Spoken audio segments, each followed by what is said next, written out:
พุทธทอง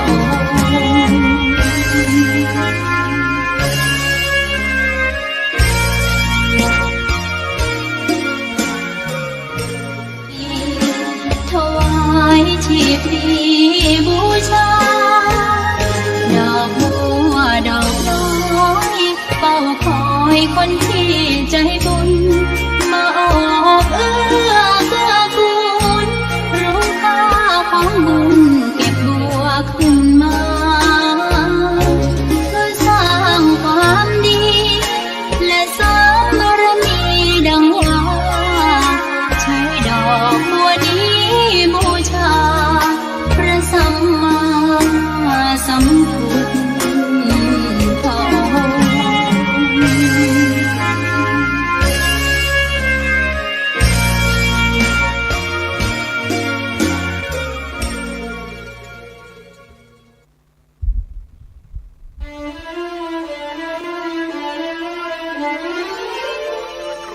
รอเทียนพรรษาประจำปี 2567 ของเครือข่ายคลื่นสีขาวเชียงใหม่เชียงรายลำพูนลำปางแปร่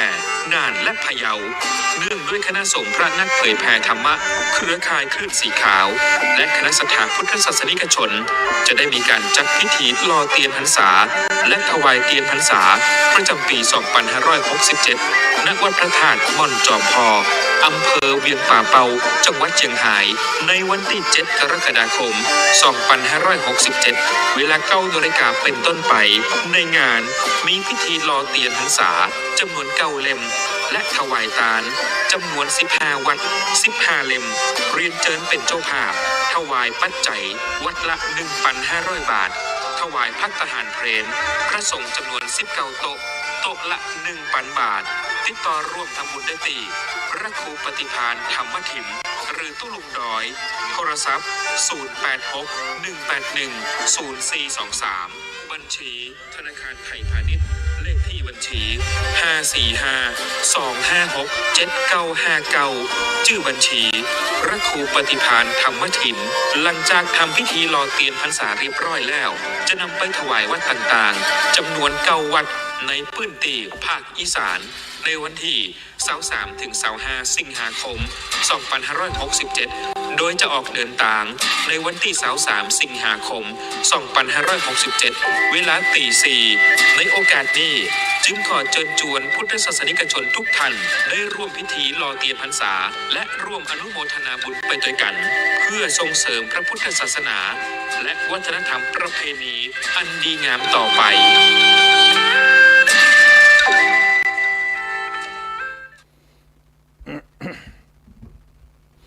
ขอนอบน้อมต่อพระรัตนตรัยแก้วเจ้าสามประการน้อมเอากุณพระพุทธเจ้ากุณพระธรรมเจ้ากุณพระสังฆเจ้ากุณพระอรหันตเจ้าอริยสงฆ์เจ้าชูตนชูองค์ได้เมตตาแผ่ปรมีมาเป็นนวโลกุตรธรรมปกเก่าเกษาปกห่มหักษาครูบาอาจารย์พระมหาเถระ พระเถรานุเถระเพื่อนสหธรรมิกสหพรหมจารีทุกรูปทุกองค์ปกห่มหักษาศรัทธาสาธุชนคนดีเท่าแก่อีป่ออีแม่ตั้งหลายทุกท่านทุกคนที่ติดตามรับฟังรายการสารธรรมยามบ่ายตั้งสถานีวิทยุในเครือข่ายคลื่นสีขาวเพื่อชาวประชาซึ่งออกอากาศจากวัดปากตังเจริญอำเภอดอยหล่อจังหวัดเชียงใหม่ โดยเมตตาปรามีของครูบาอาจารย์ท่านพระครูอภิวัฒนวิกรมผอ.ผู้อำนวยการสถานีซึ่งวันนี้เวลานี้เป็นเวลาของครูบาอาจารย์ท่านพระครูสมุวิศวัตวรกิจโจพระครูสมุชัยวัฒนาคเสโน ตุลุงยองท่านอาจารย์ชัยวัฒนะสถาวันนี้ตุลุงก็ไปเป็นโฆษกแห่งมอสถาเป็นศาสนพิธีกรเป็นโฆษกปอยหลวงงานใหญ่ฝั่งตรงข้ามของอำเภอดอยหล่อตีละปูนเนาะ ก็ได้คืนเวลามามอบเวลาคืนมากับทางสถานีทางสถานีโดยดีเจสถานีน้องเจเจก็แจ้งมาที่อาตมาภาพว่าท่านอาจารย์มหาว่างก็จัดรายการแตนตุลุงคำได้ก่อนนะท่านอาจารย์พระครูอภิวัตรก็ได้แจ้งมาทาง Facebook นะสถาให้ได้เข้ารายการแตนวันนี้ก็ถือว่ามาสลับสับเปลี่ยนทดแทนครูบาอาจารย์แหมแล้วเนอะแต่เจ้าเราได้พบปะกันไปรอบหนึ่งตอนนี้นะตอนบ่ายมาพบปะกันแหมรอบวันนี้ก็คงจะ 4-5 ชั่วโมงที่เป็นเปื้อนศรัทธาญาติโยมในรายการของธรรมะของคลื่นสีขาวของเฮาที่นี่เนาะก็ขอบคุณครับศรัทธาสาธุชนคนดีญาติโยมตั้งหลายติดตามให้กำลังใจการทำงานของอาตมาภาพที่จัดรายการอยู่บางท่านบางคนก็ติดตามจากทาง Facebook ไลฟ์บางท่านบางคนก็ติดตามจากทางสถานีวิทยุเนาะบางท่านบางคนก็ติดตามจากทางYouTube ซึ่งก็มีคนเปิดเอาไปลง YouTube วัดฝายหินสถานีวิทยุวัดฝายหิน 104.50 แล้วก็ตั้งเพจนะของวัดฝายหินเพจของสถานีวิทยุก็ได้รวบรวมสารธรรมที่อาตมาได้สนทนาในรายการต่างๆไปลงในช่องทางของ YouTube ของวัดฝายหินตัวก็สามารถติดตามได้หลายๆช่องทางเนอะศรัทธาอีปอยอีแม่ทั้งหลายติดตามกันได้เนาะบ่มีเวลาว่างฟังทางวิทยุในช่วงเวลานี้ก็หาเวลาอื่นดูจากสื่ออื่นๆทาง Facebook ก็ได้ทาง YouTube ก็ได้เอาตามสะดวกโยทินของเฮาทั้งหลายพบปะกันแล้วบักแล้วที่จะต้องนำเรื่องราวดีๆที่มีส่วนเกี่ยวข้องมีประโยชน์ต่อศรัทธาญาติโยมและก็เป็น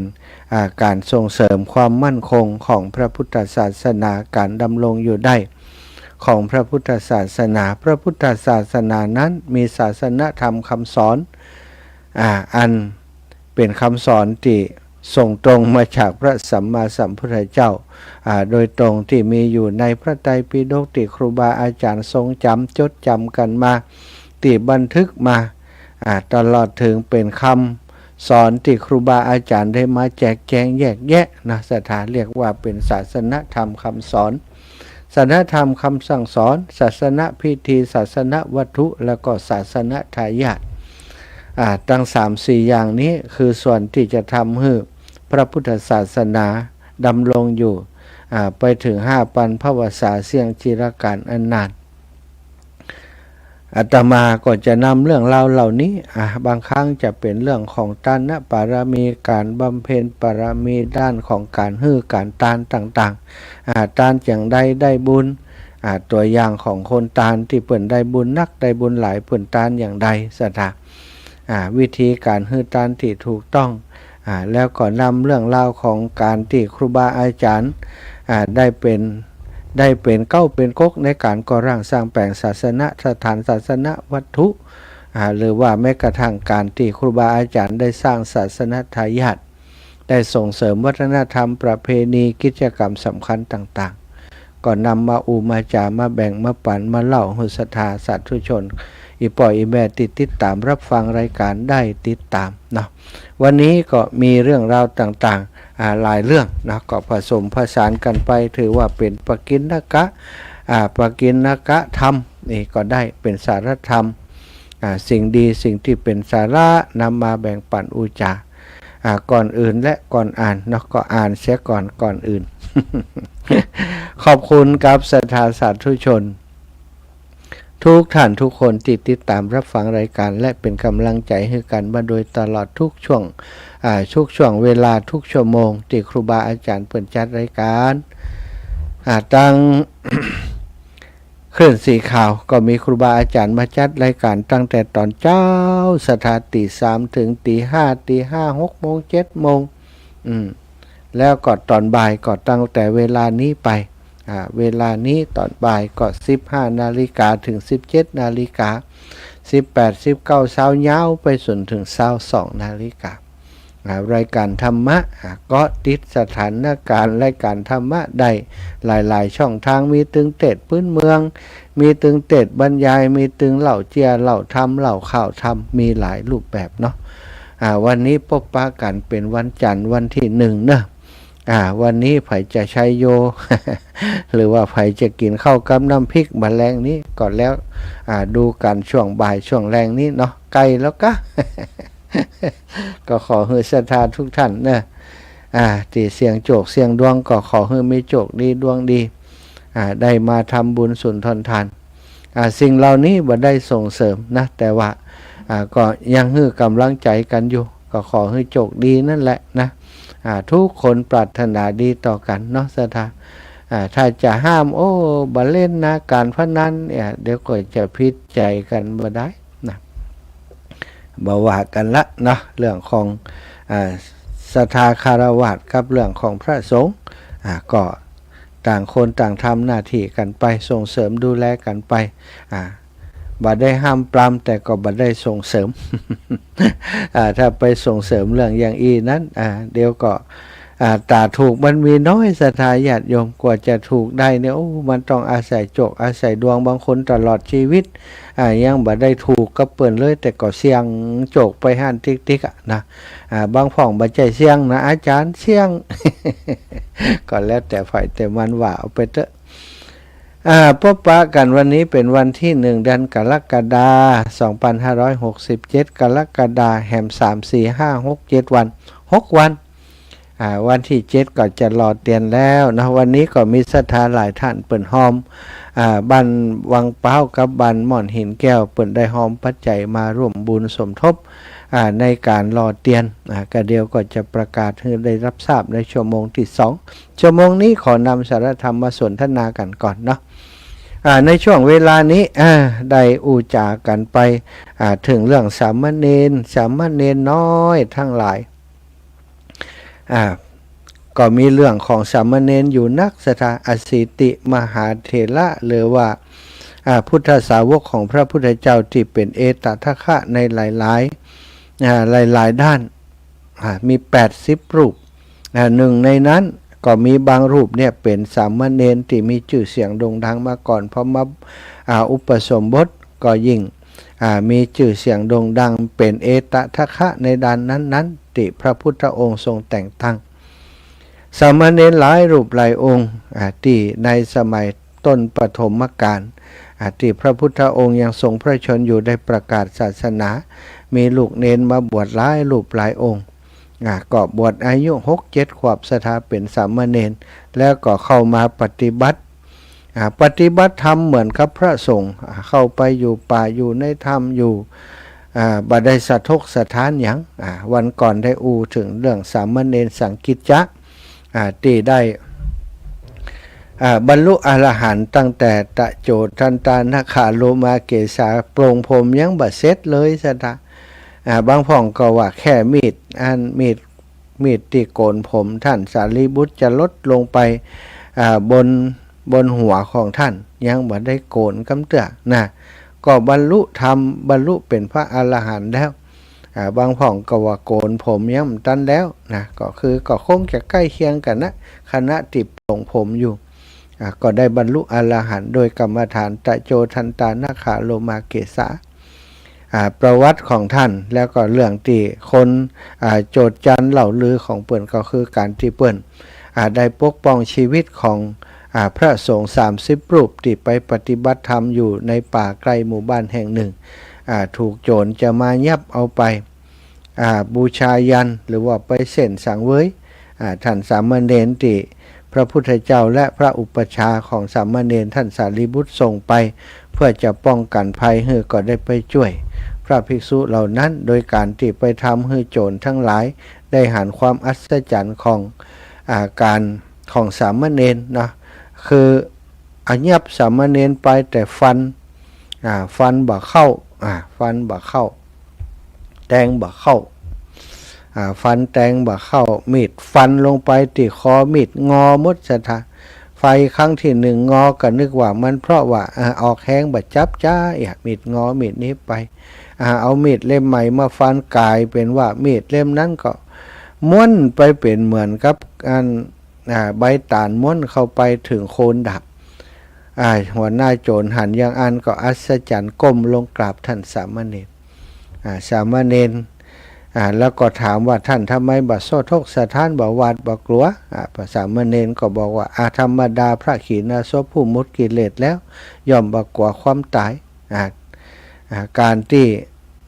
ท่านได้ทำอย่างอีกับเฮาเนี่ยจะบอกคือว่าแม้แต่เขาสิเนลุนะจะล้มทับเฮา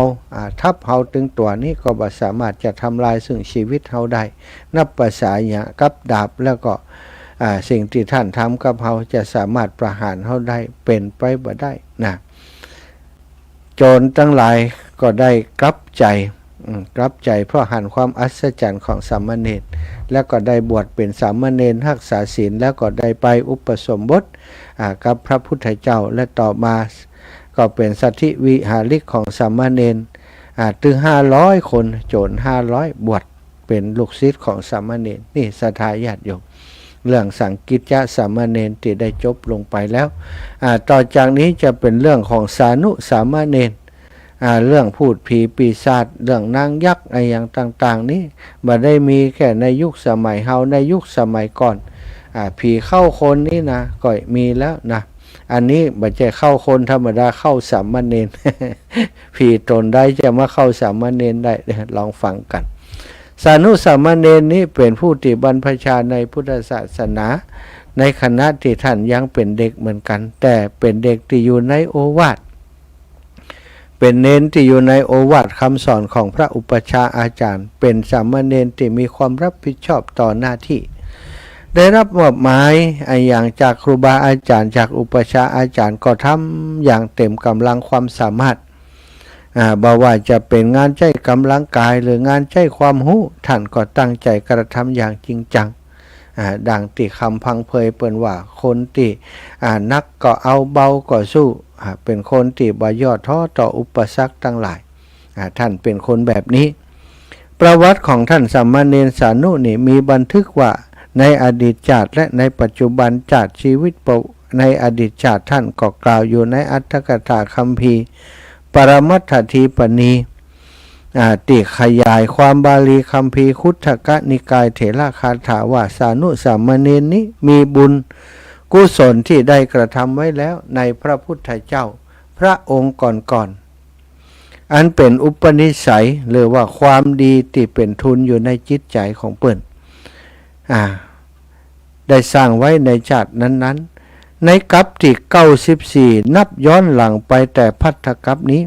ท่านได้นำน้ำเข้าไปถวายพระสิทธัตถะสัมมาสัมพุทธเจ้าเพื่อประโยชน์สำหรับล้างพระหัตถ์ทรงล้างพระบาทและบวนพระโอษฐ์ในเวลาที่พระพุทธองค์เสวยท่านจะคอยกำหนดดูพระอาการของพระพุทธเจ้าแล้วก็น้อมนำน้ำเข้าไปถวายเมื่อพระพุทธเจ้าทรงล้างพระหัตถ์และพระบาทแล้วหลังจากเสวยเสร็จทรงมีพุทธประสงค์จะบ้วนพระโอษฐ์ล้างปากท่านก็รู้พระอาการนั้นจึงเข้าไปถวายน้ำล้างพระโอษฐ์พระบรมศาสดาชำระพระโอษฐ์เสร็จแล้วทรงมีความประสงค์จะอนุเคราะห์จึงทรงยินดีต่อวัยาวัจกิจคือการช่วยเหลือรับใช้นั้นที่ท่านจัดถวายอาการตั้งใจจริงอย่างนี้โดยตั้งใจจริงอย่างนี้โดยบุญกรรมที่ท่านได้คอยปฏิบัติต่อพระสิทธัตถะสัมมาสัมพุทธเจ้ามาแล้วนั้นเมื่อท่านสิ้นชีวิตแล้วได้ไปบังเกิดในเทวโลกแล้วท่านกระทำบุญกุศลในชาติต่อมาท่านได้ท่องเที่ยวอยู่ในเทวดาและมนุษย์ตลอดกาลได้ทำบุญทำกุศลสร้างสมปุญญาบารมีมาโดยตลอดศรัทธาทุกภพทุกชาติที่เกิดมาเป็นผู้พิจศีลพิจธรรมเป็นผู้ติดตั้งอยู่ในศีลในธรรมอยู่ทุกภพทุกชาติก็เลยได้เวียนว่ายตายเกิดอยู่ในเทวดาในมนุษย์สร้างบุญสะสมบุญตลอดมาส่วนชีวประวัติในชาติปัจจุบันของสานุสามเณรอันเป็นเรื่องที่พระบรมศาสดาทรงปรารภถึงเรื่องของท่านเมื่อครั้งที่พระองค์ประทับอยู่ที่พระวิหารเชตวันเมืองสาวัตถี นี่ก็มีบันทึกอยู่ในอัตถกถาคัมภีร์ธรรมบทแห่งนาคาวักเรื่องสามนุสามเณรส่วนในอัตถกถาคัมภีร์ปรมัตถทิปณีติขยายความบาลีคุตตกนิกายเถรคาถาก็มีความว่าดังนี้ในพุทธทุปบาทการทุปบาทการเกิดขึ้นของพระพุทธเจ้าในยุคต้นๆก็คือการที่ทรงอุบัติของพระพุทธเจ้าพระองค์นี้สานุสามเณร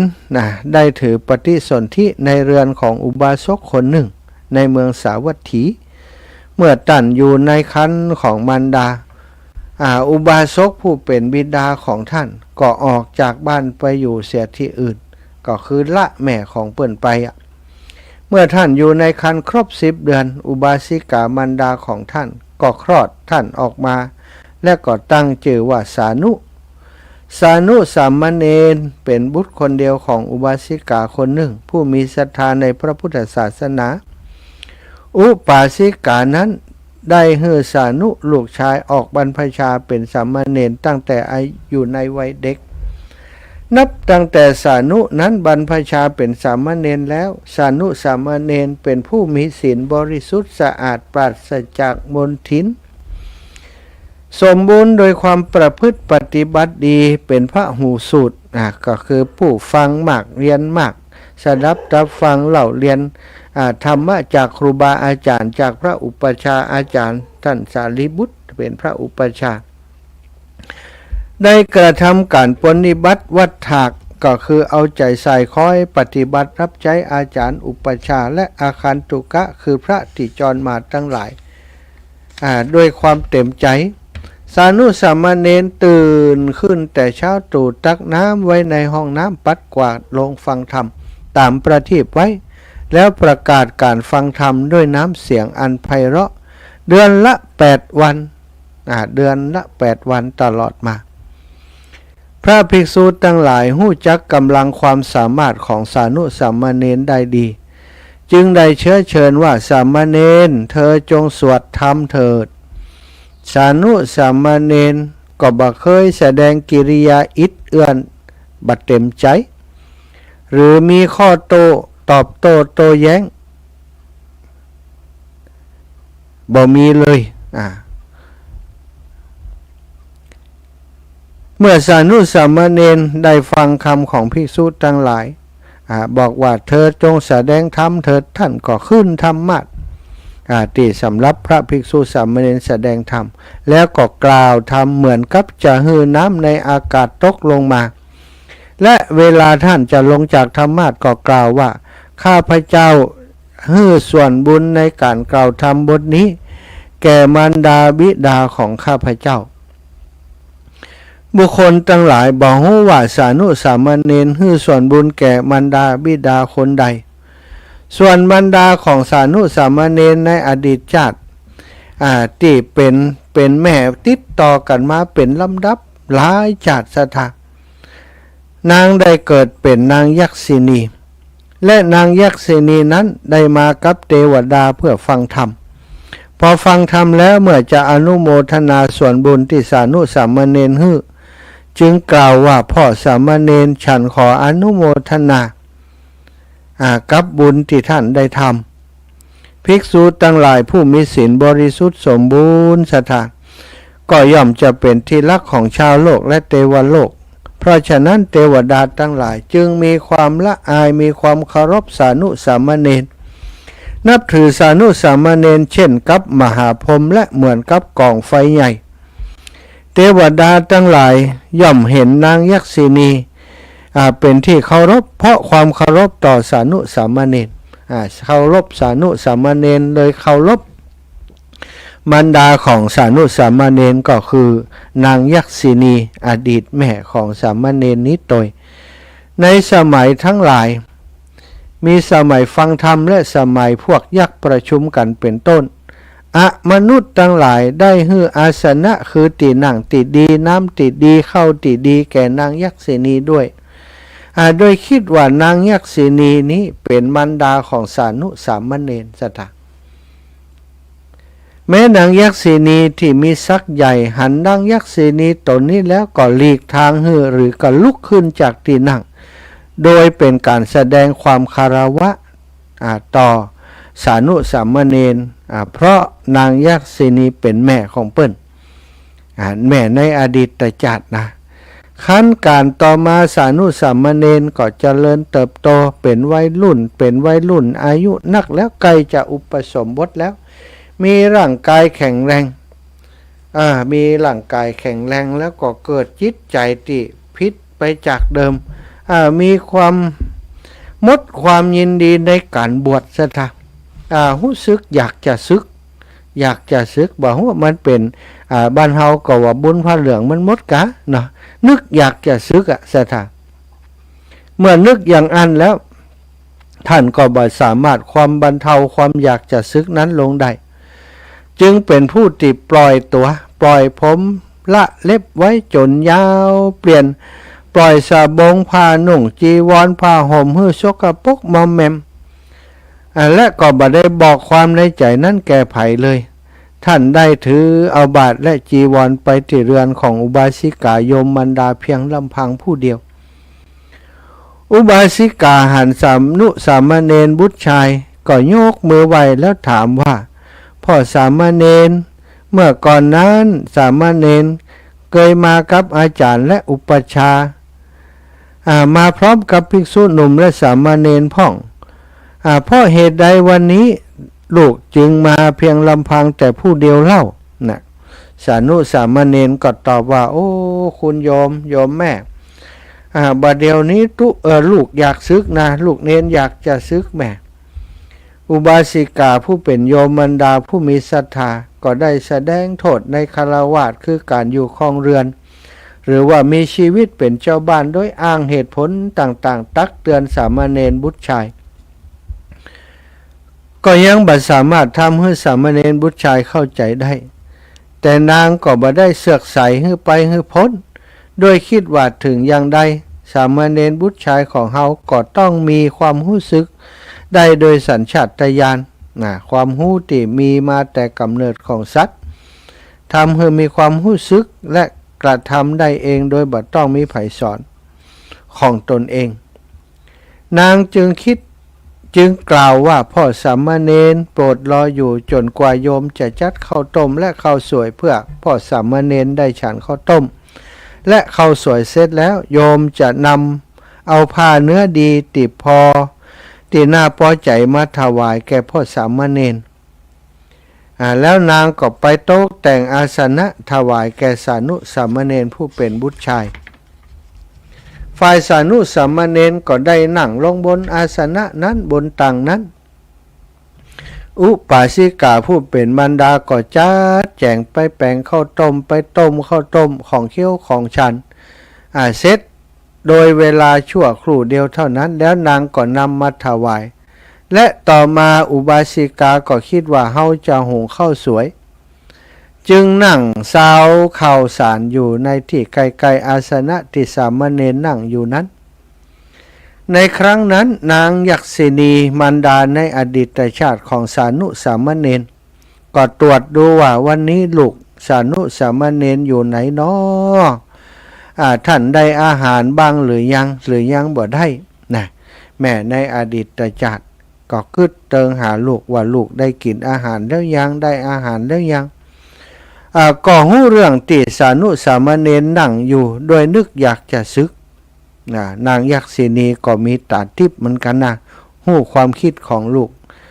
นางยักษินีก็คิดว่าสามเณรอย่าทำให้เฮาต้องอับอายเทวดาทั้งหลายเลยเฮาจะไปทำการคัดขวางการซึกของสามเณรนางยักษินีได้รับเกียรติอยู่ในหมู่ของเทวดาก็เพราะว่าเทวดานับถือสามเณรสานุนางยักษินีได้รับเกียรติจากนางยักษินีด้วยกันเวลานั่งก็ให้นั่งที่ดีๆเวลากินก็ได้กินที่ดีๆก่อนเปิ่นเพราะเขาเหล่านั้นนับถือสานุสามเณรแต่ถ้าหากสานุสามเณรซึกเห็นแล้วนางก็ย่อมจะต้องอับอายต่อเทวดาและก็นางยักษินีทั้งหลายเหล่านั้น จึงคิดจะไปคัดขวางการศึกของสามเณรแล้วนางยักษณีก็ไปถึงบ้านที่สานุสามเณรอยู่จากนั้นก็เข้าไปสิงร่างของสานุสามเณรไปสิงร่างก็บิดคอและล้มลงกับพื้นซะทะทำคอบิดคอเล่า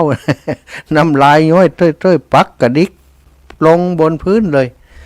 สานุสามเณรมีตาเลือกถึงสองข้างมีน้ำลายไหลฟูมปากนอนดินลนอยู่ที่พื้น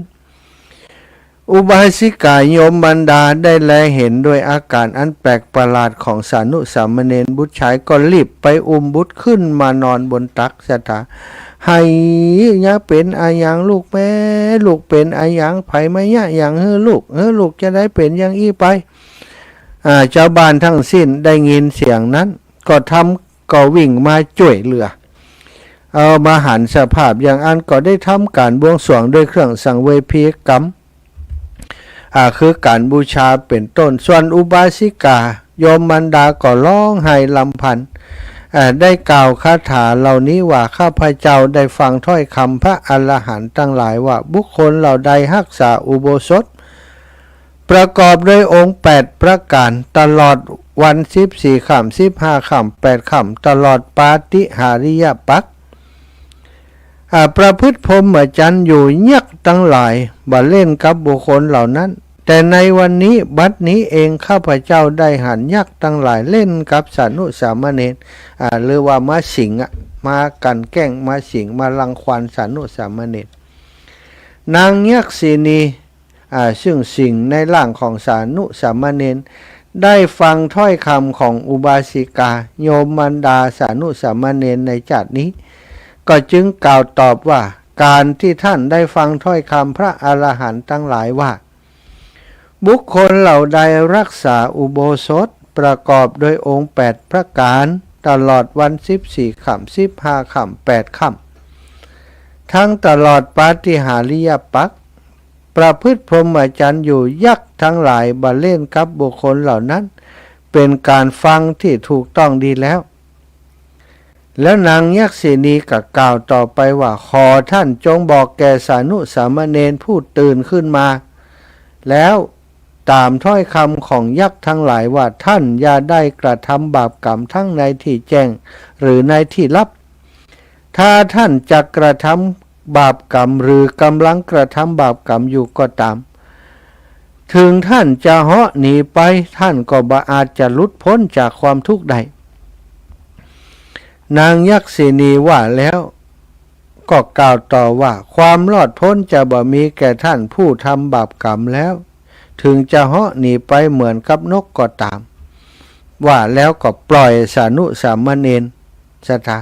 ออกจากร่างสานุสามเณรฝ่ายสานุสามเณรเมื่อลืมตาขึ้นมาก็แลหันมารดาโยมแม่โยมมารดากำลังสยายผมร้องไห้สะอึกสะอื้นอยู่กับชาวบ้านทั้งสิ้นที่มาประชุมกันอยู่ก็ยังบ่ฮู้ความที่ตนเองนั้นถูกยังยักษินีสิงจึงนึกสงสัยว่าตะกี้นี่เฮานั่งบนตังกับ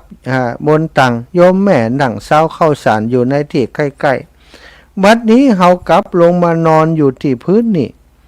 ด้วยเหตุอะไรอย่างน้อขณะที่ท่านนอนอยู่นั่นเองอุบาสิกาโยมมารดาตามที่ปรากฏในบาลีคัมภีร์คุถกนิกายธรรมบท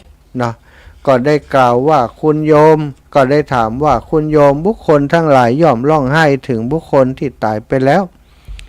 หรือคนที่ยังมีชีวิตอยู่ที่หายไปบุคคลทั้งหลายร้องไห้ถึงคนนั้นคุณโยมแม่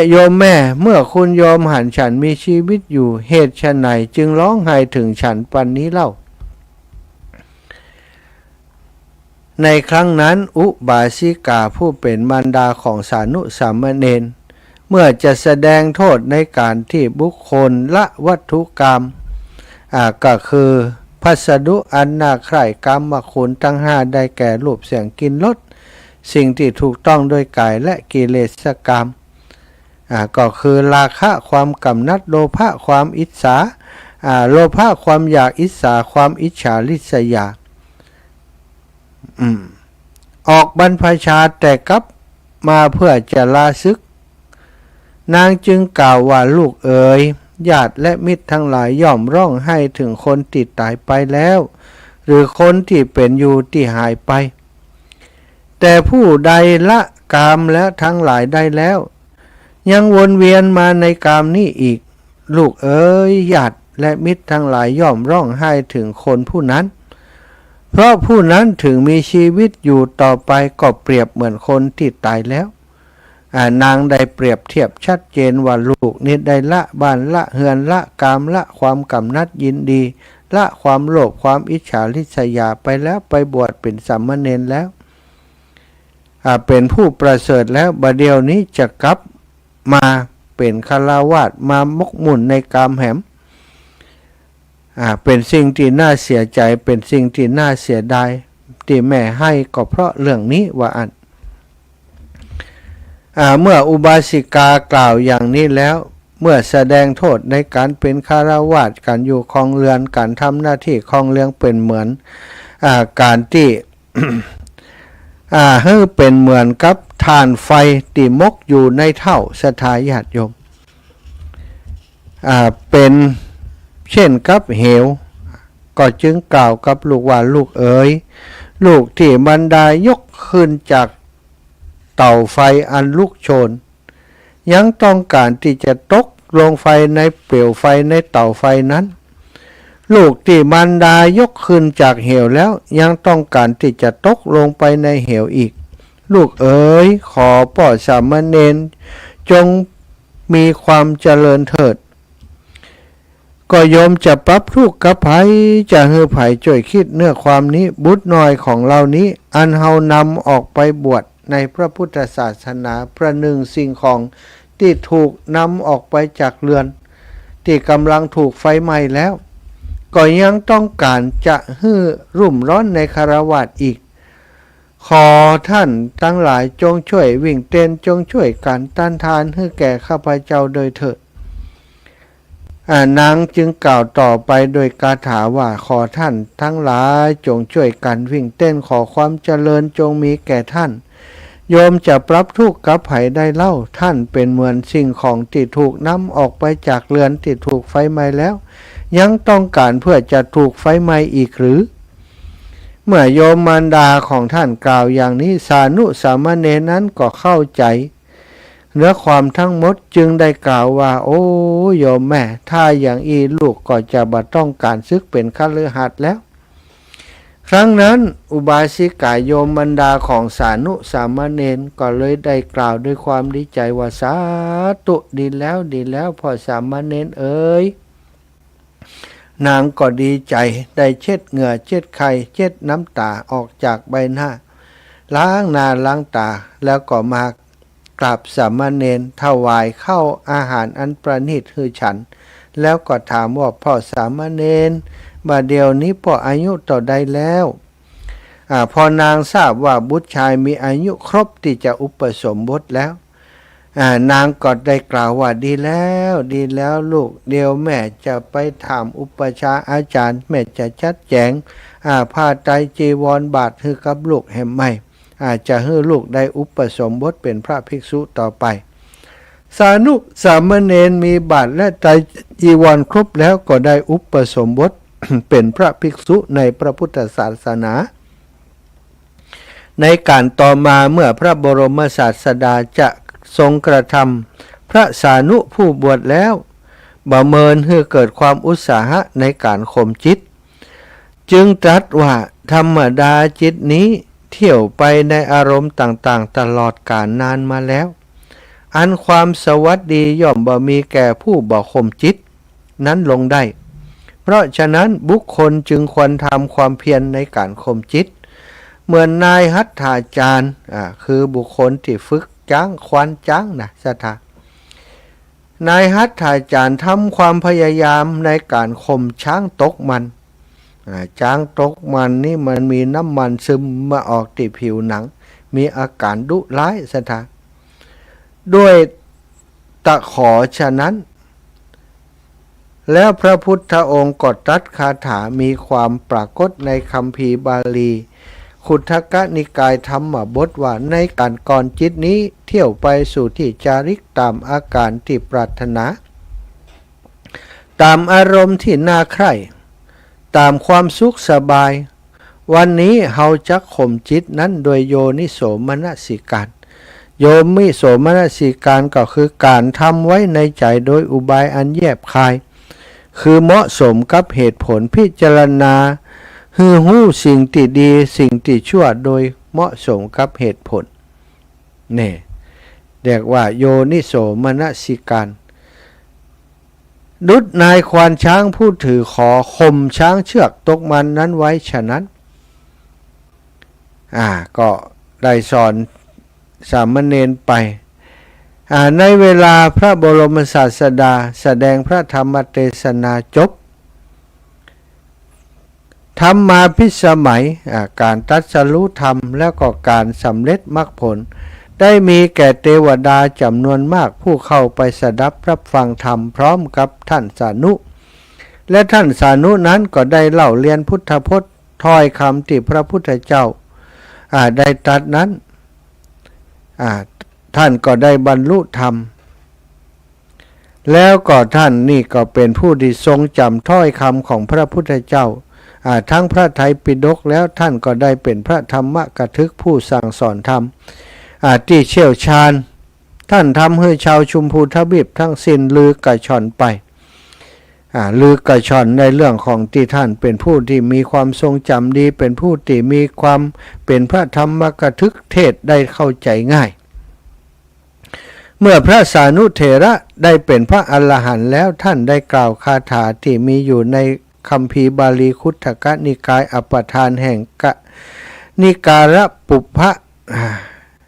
พิยวรรคว่าข้าพเจ้าได้เห็นสมณะผู้ผ่องใสบ่คุณมัวกำลังเสวยอยู่ได้นำน้ำในหม้อถวายแด่พระผู้มีพระภาคเจ้าทรงพระนามว่าสิทธัตถะวันนี้ข้าพเจ้าเป็นผู้บ่เศร้าหมองปราศจากมลทินสิ้นความสงสัยผลย่อมเกิดแก่พระเจ้าข้าพเจ้าในภพนี้ที่อยู่นี้ในกัปที่94นับทวนแต่กัปนี้เราได้ถวายน้ำในการนั้นโดยการถวายน้ำนั้นข้าพเจ้าบ่ฮู้จักทุกขติทุกขติก็คือติมันทุกข์มันยากลำบากนะสถานรกกาเนี่ยภูมิของเดรัจฉานกาเนี่ยบ่ได้ถึงทุกขติเลยอันนี้เป็นผลของการถวายน้ำแก่พระพุทธเจ้าว่าอันแล้วก่อนได้กลับที่61นับย้อนกลับไปแต่พัทธกัปนี้ข้าพเจ้าได้เป็นพระเจ้าจักรพรรดิทรงนามว่าวิมละทรงสมบูรณ์โดยแก้ว7ประการมีพรานุภาพมากตกมาบัดนี้ข้าพเจ้าได้เผากิเลสสิ้นแล้วได้ถอนภพทั้งปวงแล้วได้ทำลายเครื่องผูกคือขาดไปแล้วเหมือนช้างทำลายปลอกคือขาดไปฉะนั้นการที่ข้าพเจ้าเข้ามาในสำนักของพระพุทธเจ้านี้นับเป็นการมาดีแล้วข้าพเจ้าได้คุณวิเศษเหล่านี้คือวิชาความรู้แจ้ง3ประการปฏิสัมภิทาอันแตกฉาน4ประการวิโมกข์ความหลุดพ้นจากกิเลส8ประการอภิญญาความรู้ยิ่ง6ประการและข้าพเจ้าได้กระทำตามคำสั่งสอนของพระพุทธเจ้าเสร็จสิ้นแล้วท่านพระสานุเถระดำรงชีวิตอยู่120 ปีสถานแล้วท่านก็ปรินิพพานการดับโดยไม่เหลือคือดับทั้งกิเลสและเบญจขันธ์นี่ก็คือประวัติของท่านสานุสามเณรสถานช่วงนี้นำเรื่องราวของสามเณรมาเล่าให้ศรัทธาฟังเพื่อจะปลุกจิตปลุกใจให้ศรัทธาได้เห็นคุณค่าของลูกพระลูกเณรปัจจุบันนี้เราอาจจะสนใจแต่พระภิกษุที่มีชื่อเสียงโด่งดังครูบาอาจารย์ที่เปิ่นโด่งดังแล้วเนี่ยมีแต่คนอุปถากอุปถัมภ์แต่ลูกพระลูกเณรที่บ่มีชื่อเสียงกำเตือกำลังห่ำกำลังเฮียนบ่ค่อยได้มีไผสนใจใส่ใจเท่าใดนักจึงอยากจะนำเรื่องเหล่านี้มาเป็นอุทาหรณ์ให้ศรัทธาญาติโยมได้ฟังแล้วก็ให้ได้เข้าใจว่าชีวิตสามเณรนั้นบ่ใช่เป็นของง่ายแล้วก็สามเณรนั้นก็รักษาศีล มีคุณธรรมมีจริยธรรมมีศีลมีข้อวัดปฏิบัติตีหน้าหน้าเลื่อมใสหน้าศรัทธาหน้าอุปถากอุปถัมภ์อุปถัมภ์แล้วก็เกิดบุญเกิดกุศลกับเฮาเหมือนกับอุปถัมภ์พระภิกษุเช่นเดียวกัน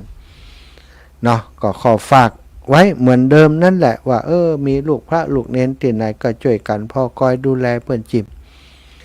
วันนี้ก็ขอเป็นตัวแทนศรัทธาญาติโยมทั้งหลายที่ทำบุญร่วมบุญมากับอาตมาเนะฝากให้ฝากห้อมนั่นถวายปัจจัยส่วนตัววันนี้ขออนุญาตนำปัจจัยที่ศรัทธาถวายเป็นการส่วนตัวกับอาตมานั้นไปห้อมเป็นกาน้ำกากินกาไว้กาใจกาใจกาเดินทางไปห่ำไปเฮียนของลูกเนนที่วัดปากตางเจริญ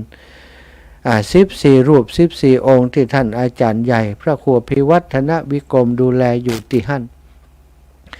แต่เจ้านี้อาตมาก็ได้ถวายโอนปัจจัยไปถวายท่านอาจารย์ 1,000 บาทโอ้เปิ่นถ่ายรูปมาฮือพอแหลกสตังค์ใบซาวฮือลูกเนนคนใบ14 ใบ14 ตน 14 รูปไปเห็นหนังสือชื่นใจศรัทธาญาติโยมสตังค์เหล่านั้นถึงจะบันนักหนาอย่างใดนะศรัทธาแต่ของเฮาได้ช่วยเนาะได้ช่วยเหลือเติมเพิ่นไปก็เป็นสตังค์ที่ศรัทธาญาติโยมให้เฮามาเนาะต่อไปเดือนต่อไปก็ถวายได้นักถ้าศรัทธาญาติโยมร่วมบุญกับอาตมามานักก็จะถวายนักกว่านี้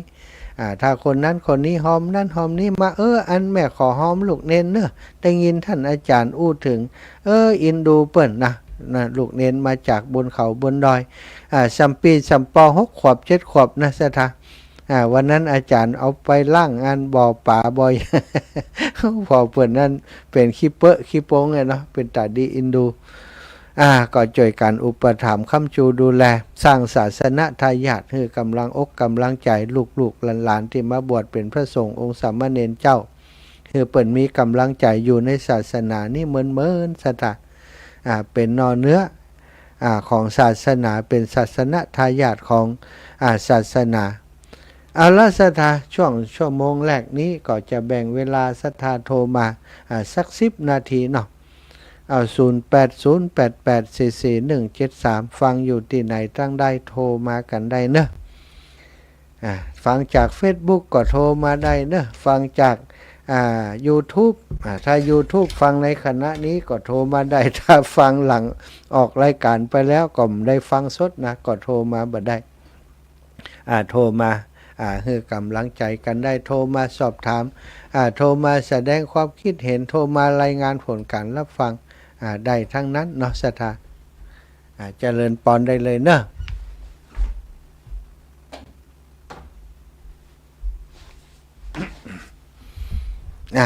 ตั้งเชียงใหม่ตั้งพี่น้องเมืองฝางแม่พี่น้องตังห้วยงูในแล้วฟังอยู่ก็จ้าพี่น้องตังเมืองฝางตอนนี้อันนี้นี่เบอร์ใหม่ก็ว่าเบอร์เก่าแต่ว่าอาตมาบ่ได้อัน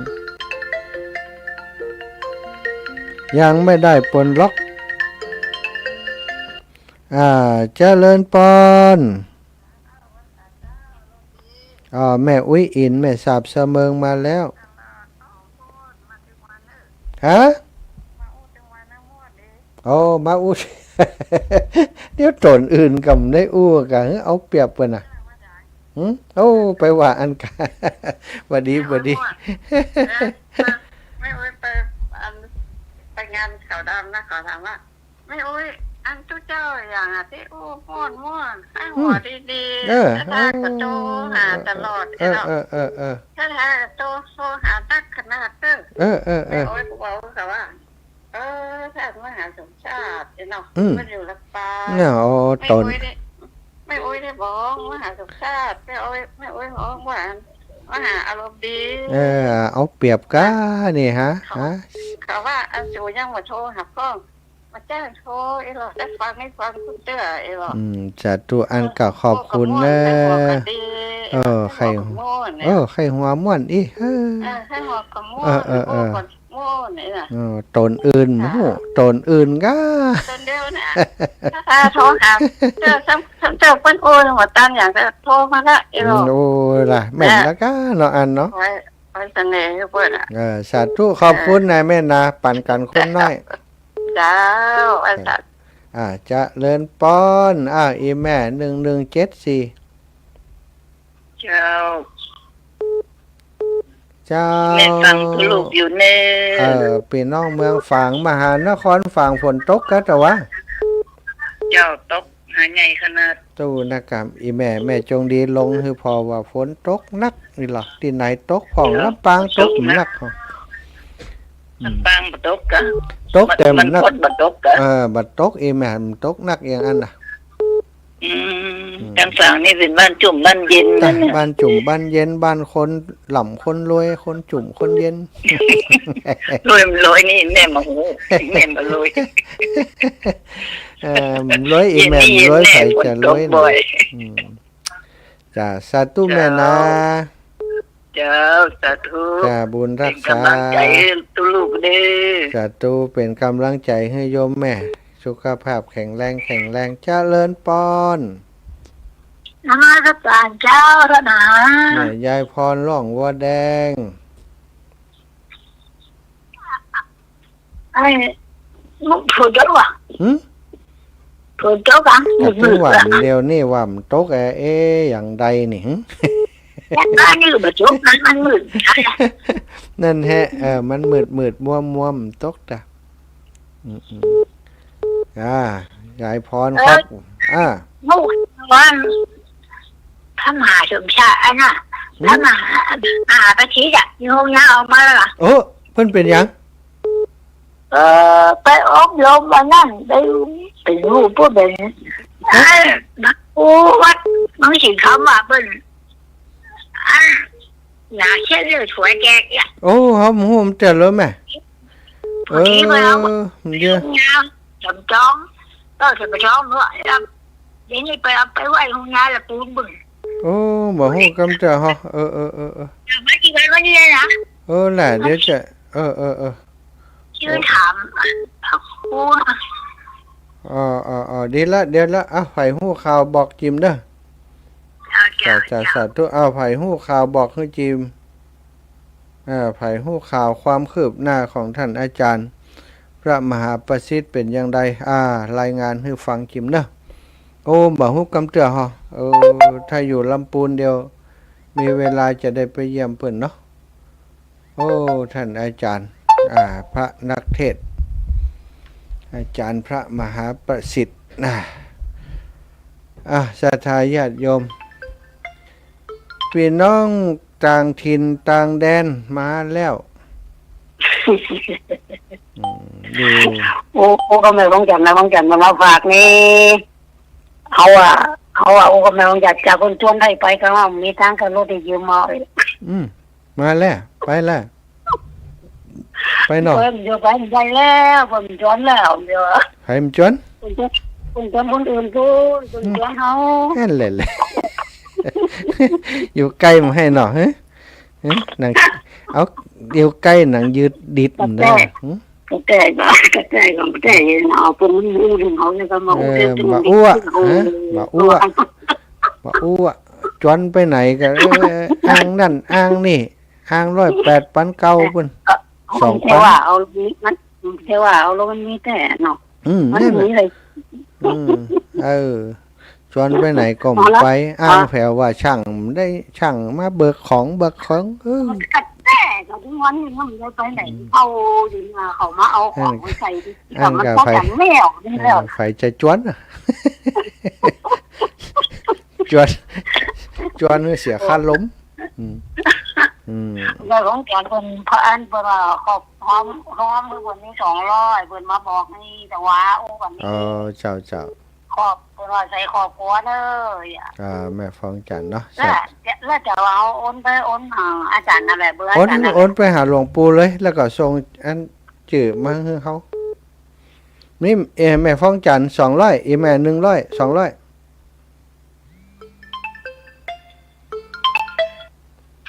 เจริญปอนโยมแม่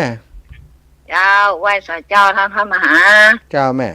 วันนี้แม่ฟังอยู่เดี๋ยวนี้จัดรายการที่ไหนนะแม่มาเปิดก็ออกเลยล่ะอยู่อันที่วัดบ้านพดสถิตโยมแม่จ้ะ ยมแม่ทราบข่าวท่านอาจารย์ประสิทธิ์ก็แม่บัดได้แม่ฟังบัดได้ยินสักวันเลยที่วันที่เปิ้นออกนะบ่ทราบเขาก็เปิ้นฟังเหมือนกันฟังตอนเนี่ยกับตอนที่พระอาจารย์ออกนี่บัดได้ยินหลายวันละเปิ้นจะออกวันอังคารก็ฮะวันจันทร์วันวันอังคารอย่างนี้ประมาณ3 โมงนี่นะเปิ้นออกที่95 96บัดได้ยินเลยบัดได้ยินเลยว่าคือนะแต่คืนนี้ก็โทรหาพระอาจารย์วรรณชัยเพิ่นบอกว่าคือนี่ได้ยินว่าคือกันนะแต่ว่าพอดีแม่ไปงานที่บ้านโฮงบ้านนั่นเพิ่นมีงานฉลองเจ้าคณะอำเภอเนาะแม่ไปตัวพระครูก็บ่าได้ยินเพิ่นประกาศชื่อว่ามีเฮ้ยนั่นไปกันหมดเลยอ่ะสบายเนาะได้ยินว่าเส้นให้บ่ให้สบายเส้นเลือดฝอยแตกอีดอกอ๋ออันค่ะแล้วแม่ก็ไม่ได้ยินหลายวันนั้น96เด้อก็บ่ใครได้ยินน่ะเจ้านี่เป็นวันเจ้ามันก่อนทันนี้เพิ่นบ่ดีเนาะเจ้าแม่บุญรักษาแม่เน้อเจ้าไว้สาสาธุจะเริญพรแม่อุ้ยบุญชะวางวันไปสาพระอาจารย์เจ้าอุ้ยเท่าไม่อุ้ยเกือบไป80แล้วดิวันนั้นแม่ฟังงานหลวงพี่ลิวอย่าตอนดึกนะเพิ่นว่าเส้นเลือดฝอยแตกแล้วก็อันข้างขวาแล้วเพิ่นไปเยี่ยมตัวพระครูสมุวิสุวัตมาแล้วอย่าเพิ่นย้ายคุณยายจะห่างดงไปอยู่ที่ละปูนเนี่ยแม่ฟังตอนดึกตอนแรกเพิ่นจะถือเพิ่นประชันเข้าประชันน้ำเพิ่นจะเอา10 วันแล้วเพิ่นได้3 วันเส้นเลือดฝอยเพิ่นแตกอย่าล่ะน่ะยังแม่ฟังตอนดึกกันหลวงพี่ลิวน่ะก็ว่าเป็นนั้นพระอาจารย์มันได้บ่ฮู้กะบ่ฮู้กำแต่เนี่ยก็ฮู้ตะกี้เนี่ยมันเฮาอันบ่ค่อยได้ฟังอันนั้นต่อใดน่ะแล้วอยู่ห้อง ICU อีหรอโอ้ยประเดี๋ยวนี้ถี่ดีขึ้นมาแล้วกะหาเนาะฟังอยู่เด้อพระอาจารย์ให้กำลังใจเจ้าแม่อุ้ยฟังอยู่แม่อุ้ยอยู่ดีมีสุขเด้อเจ้าไปให้เป็นอย่างไปให้เป็นอย่างสาธุเป็นอย่างเจ้าเป็นอย่างร่างกายสมบูรณ์แข็งแรงเจ้าแล้วบุญรักษาแล้วเจ้าแม่อุ้ยคนเฒ่าคนแก่ศรัทธาญาติโยมพักก่อนเนาะพักเบรกสักกั๊มเบรกดื่มน้ำดื่มท่าฟังเพลงม่วนๆสักเพลง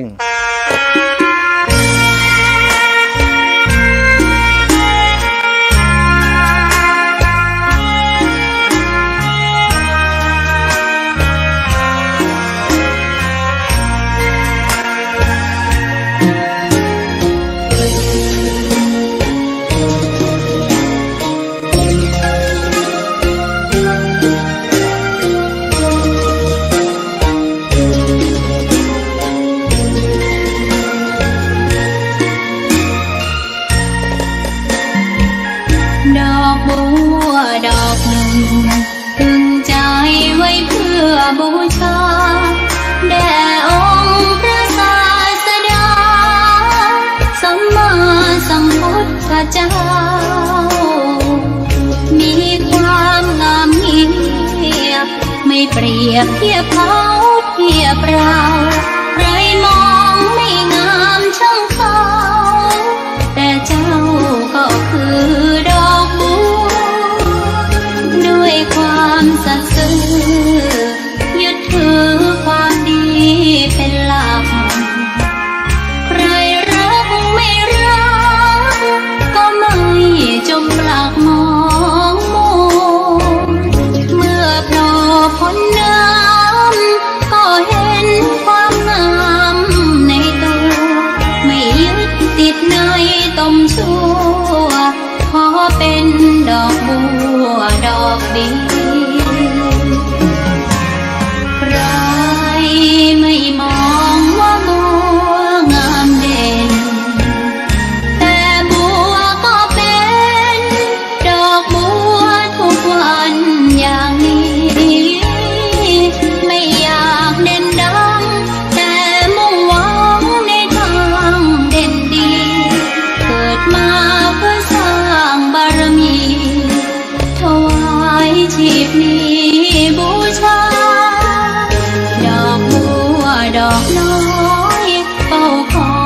คนที่ใจบุญมาออกเอื้อเกื้อกูลรู้ค่าของบุญเก็บบัวขึ้นมาเพื่อสร้างความดีและสร้างบารมีดังว่าใช้ดอกบัวนี้บูชาพระสัมมาสัมพุทธองค์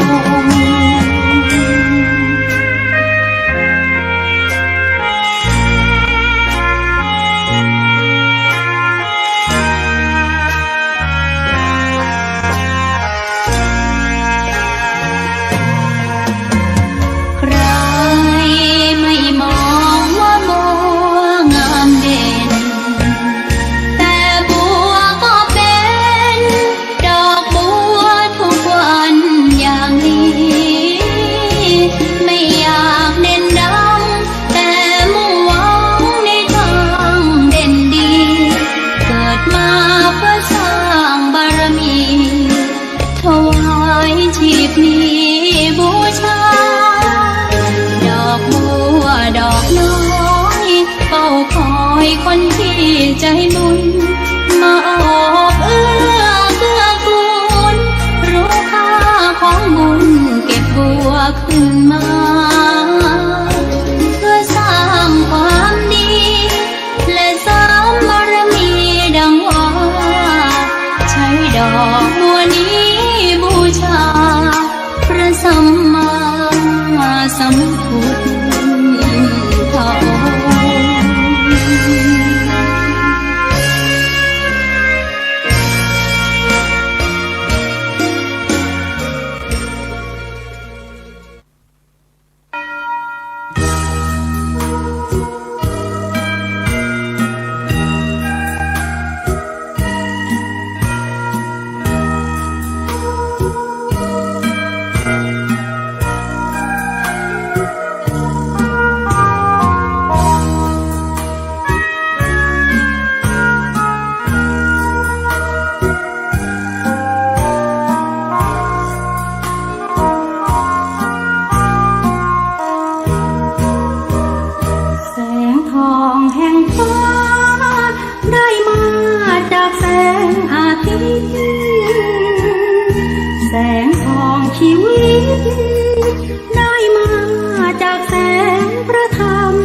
ทธา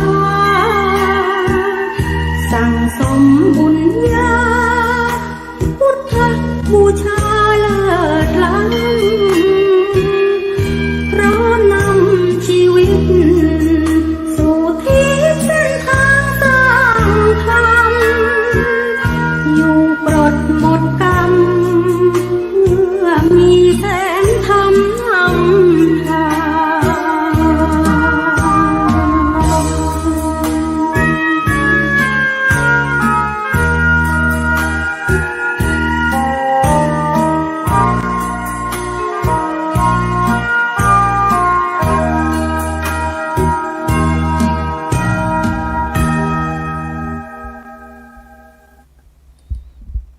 ธรรมะสวัสดีในช่วงที่2ของรายการสารธรรมยามบ่ายวันนี้ศรัทธาญาติโยมนะชั่วโมงแรกได้ไปถึงเรื่องประวัตินะชีวประวัติหรือว่าประวัติของ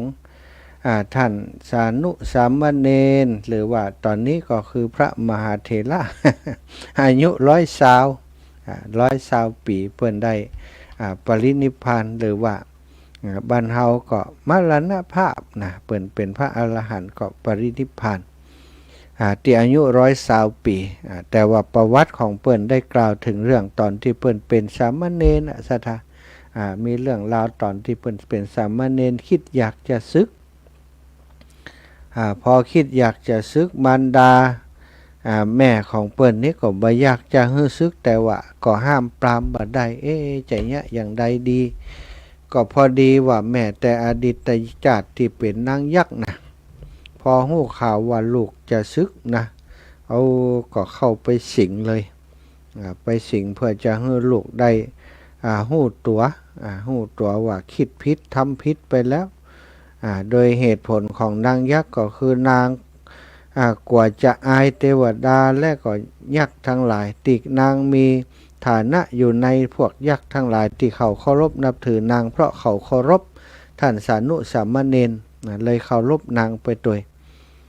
นางก็กว่าจะอายเทวดาทั้งหลายก็เลยเข้าไปสิงร่างของสานุสามเณรแล้วก็สั่งความผู้เป็นแม่ในชาติปัจจุบันของสามเณรไว้ว่าบ่อยากจะให้เปิ้นซึกอย่างเอกเนาะศรัทธาโดยการกล่าวทำหลายๆอย่างที่ทำให้เฮาหันภาพเนาะหันภาพว่าแม่ของเปิ้นก็บอกว่าลูกนี่ก็เหมือนกับแม่เอาของเอาสมบัติที่มันอยู่ที่เตาไฟฮ้อนๆออกมาจากเปลวไฟได้แล้วแต่ว่ากลับโดดลงไปในเปลวไฟนั่นแหมยกของที่จกในเหวลึกขึ้นมาแล้วออกมาได้แล้วก็ยังจะตกลงไปในเหวลึกน้ำแหมเปรียบเสมือนคฤหัสถ์การครองเรือนการยินดีในกามทั้งหลายต่างๆนั้นความพอใจในกามทั้งหลายต่างๆนั้นเป็นเหมือนกับเหวลึกเป็นเหมือนกับฐานไฟที่มีขี้เต่าถมอยู่พอขี้เต่าหายไปมันก็จะลุกโชนขึ้นมาเผาเฮาแหมเนี่ยก็ได้เตือนสติสามเณรจนสุดท้ายเปิ้นก็ได้เข้าใจว่าคนทั้งหลายห่วงเปิ้นเพราะเรื่องนี้นี่เองก็คลายความยินดีที่อยากจะซึกทีแรกคิดจะซึกแล้วกลับเข้าไปกลายเป็นว่าแทนที่จะซึกกลับไปได้อุปสมบทแห่งใหม่ไปอุปสมบทบัจจัยแห่งใหม่คืออายุครบ20แล้วก็ได้อุปสมบทต่อมาก็เป็นผู้ที่ทรงจำบทธรรมต่างๆที่พระพุทธองค์ทรงแสดงพระธรรมเทศนาทรงจำได้แล้วก็มาอธิบายขยายความเป็นพระธรรมกถึกที่มีชื่อเสียงโด่งดังในเมืองสาวัตถีนั้นศรัทธาจบลงไปเนาะสานุสามเณรเอาละศรัทธาก็อู้จากกันถึงเรื่องกิจกรรมที่มีในเร็วๆวันนี้ก่อนที่จะถึงงานหล่อเทียนของหลวงปู่ก็จะมีงานแห่งงานที่ครูบาอาจารย์ได้คลื่นสีขาวของเฮาที่ร่วมงานกันมาโดยตลอดนะอาตมาช่วยเปิ่นช่วยอาตมาครูบาอาจารย์ ทั้งหลายก็เช่นเดียวกันท่านตุลุงท่านนี้ตุลุงแดงหรือว่าท่านพระครูชลทานพิทักษ์นี่มาช่วยการช่วยงานในคลื่นสีขาวของเฮาโอ้ท่านก็เตดม่วนต้วยแล้วก็มีกิจกรรมอย่างต่างๆที่ท่านทุ่มเทช่วยเหลืออย่างสุดกำลังท่านเป็นคนที่ฮักเรื่องของการพัฒนาเป็นคนที่มีจิตอาสาโดยหาคนเทียบเทียมได้ยากเลยศรัทธาเป็นคนบ่คิดเล็กคิดน้อยอย่างทำเองได้ทำหมดบ่ถือยศถือศักดิ์บ่ถือว่าเอานี่เอาผู้โสงานอย่างงานกระจอกงานตามห้องทำนี่บ่เคยมีเลยครูบาอาจารย์รูปนี้ทำทุกสิ่งทุกอย่างที่สามารถทำได้เก็บกวาดแม้กระทั่งทำงานอย่างมีขยะก็เก็บกวาดขยะปัดกวาดเช็ดถูยกโต๊ะยกเก้าอี้เหมือนกับสามเณรรูปหนึ่งเลยทีเดียวเวลาทำงานเปิ่นก็จะมีงานที่วัดของเปิ่นในวันที่5สถาบัดเดี๋ยวนี้วันที่1นะวันที่2วันที่3วันที่2ที่แรกอาตมาว่าจะเดินทางแล้วไปเวียงป่าเป่าแต่วันที่3นี้ที่วัดบรรพตมีการอบรมเนาะมีกลุ่มองค์กรภาคราชการที่เพิ่นต้องการมาอบรมอยู่ที่วัดอบรมใจสถานที่อบรมที่วัดบรรพตสถิตเป็นโครงการแต่ว่าท่านอาจารย์ใหญ่ท่านพระมหานพดลสุวรรณเมธีผอ.วิทยาลัยสงฆ์นครลำปางเจ้าวาดวัดบรรพตสถิตผู้อำนวยการการอบรมในครั้งนี้ท่านติดงานศาสนกิจติดงานของการศึกษาก็เลยมอบหมายให้อาตมาได้ดูแลแทนก็เลยบ่ได้ไปเตื้อ ทีแรกจะไปช่วยหลวงปู่โฆษณาไว้แล้ววันที่1จะไปก็ว่าถ้าไปแล้วก็ต้องปิกมาวันที่3แหมไปมาการถมันก็แปลงเหี่ยการน้ำมันนั้นตึมลงซะท่าก็เลยว่าแล้ววันที่3ค่อยไปทีนี้แล้ววันที่3จะไปหาหลวงปู่ก่อนกำได้แหมวะเพราะว่างานของตุลุงแดงก็วันที่5ก็เลยว่าวันที่3นี้จะไปที่แม่ห้องไข่ก่อนแล้ววันที่4ก็จะช่วยงานตุลุงหั่นวันที่4ที่5เสร็จงานตุลุงก็จะได้เดินทางไปพระธาตุจอมพ่อพระธาตุจอมพ่อไปช่วยหลวงปู่ก็จะไปจ้าน้อยเนาะจ้ากว่ากำหนดเดิมที่จะไปช่วยหลวงปู่จะไปถึงวันที่5วันที่6ก็ได้ช่วยวันเดียววันที่6วันที่7แหมวันหนึ่งอีกตึกอละก็ช่วยวันที่7เพลพัดปัดกวาดเก็บสถานที่แหมกำก่อยกับวันที่8ที่9ก็แล้วกันเนาะอันนี้ก็คืองานที่จะมีในไกลๆนี้สถาญาติโยมอู้ถึงเรื่องรอเตียนต่อเตียนปีนี้ก็จัดเป็นเฮาจัดที่ม่อนจอมพอก็อู้กันมาหลายมื้อหลายวันแล้วศรัทธาญาติโยมหลายท่านก็คงจะจำได้ละนะว่าที่ไหนอย่างใดวันนี้มีศรัทธาญาติโยมเปิ่นหอมบุญมานะศรัทธาพี่น้องจากบ้านนั้นคนเฒ่าคนแก่อีพ่ออีแม่บ้าน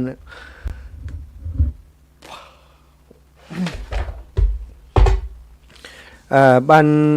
วังพร้าวอำเภอเกาะคากับศรัทธาญาติโยมพี่น้องบ้า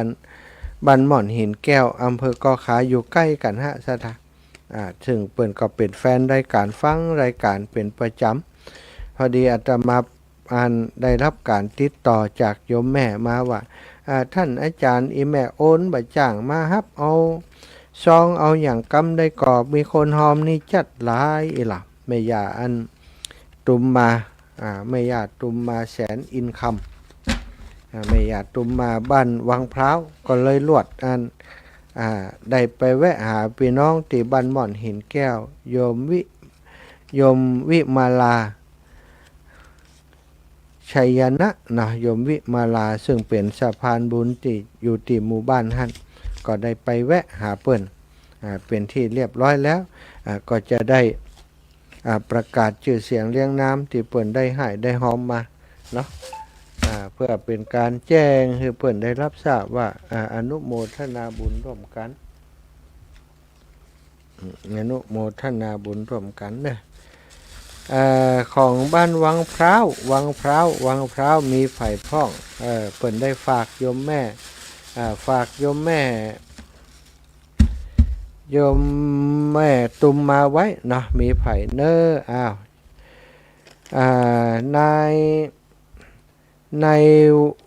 วัยทุนนางชยานิสาเจนแพทย์นางสาวิจิตราพรเจนแพทย์ร่วมบุญมา100 บาทนางสาววัชรีพินโยร่วมบุญมาแหม1 ซองเต่าใดบ่ฮู้ตังในนายน้อยเชียงโยนางมีเชียงโยนางสาววนิดาเชียงโยนางสาวนันทพรเชียงโยก่อแหม1แล้วก็แม่ญาติตุมมาแสนอินคำหอมเตียน40 บาทอันนี้ไผ่แหมแม่ฟองชัยเจริญนายนุชัยเจริญนายเล็กเชียงโยนายคำเชียงโยนางบุญเทียมเชียงโยนางสาวกวินนาถเชียงโยนายวีรยุทธเชียงโยนางสาวกิ่งการเชียงโย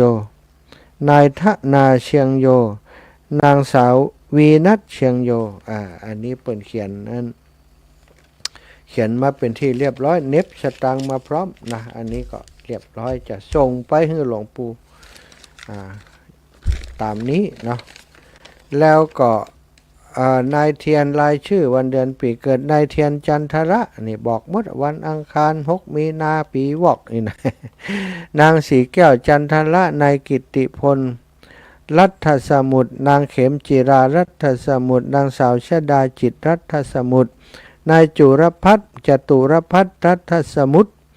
นางสาวทิติกมลจันทระนายสุรสิทธิ์ธนปาระวงศ์นายสุรศรีธนปาระวงศ์นางพิมลพัฒน์จันทระ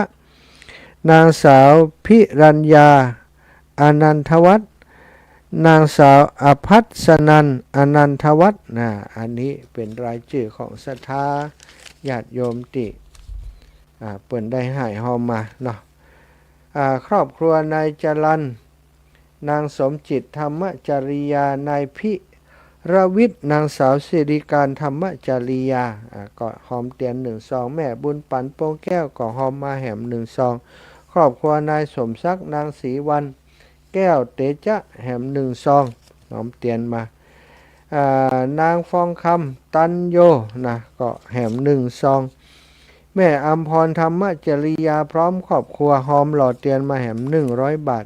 แม่ตุนแก้วติ๊บกันเงินนางสาวดวงพรติ๊บกันเงินปีวอกวันจันทร์คนละ100 บาทรวมเป็น200นี่แล้วก็นายทองใบเชียงโยนางปัทมาเชียงโยนางสาวเปรมฤทัยปวงสุขนายวิราชพาไลแก้วนางสาวพินพาไลแก้วร่วมบุญหอมเตียนมาแหม100 บาทจากบ้านวังเป้าครอบครัวแม่เล็กสุภากาวีวังเป้าแหม1 ซองนายสนิทนางหลายอุทาหรณ์พร้อมครอบครัวหอมมาแหม100 บาท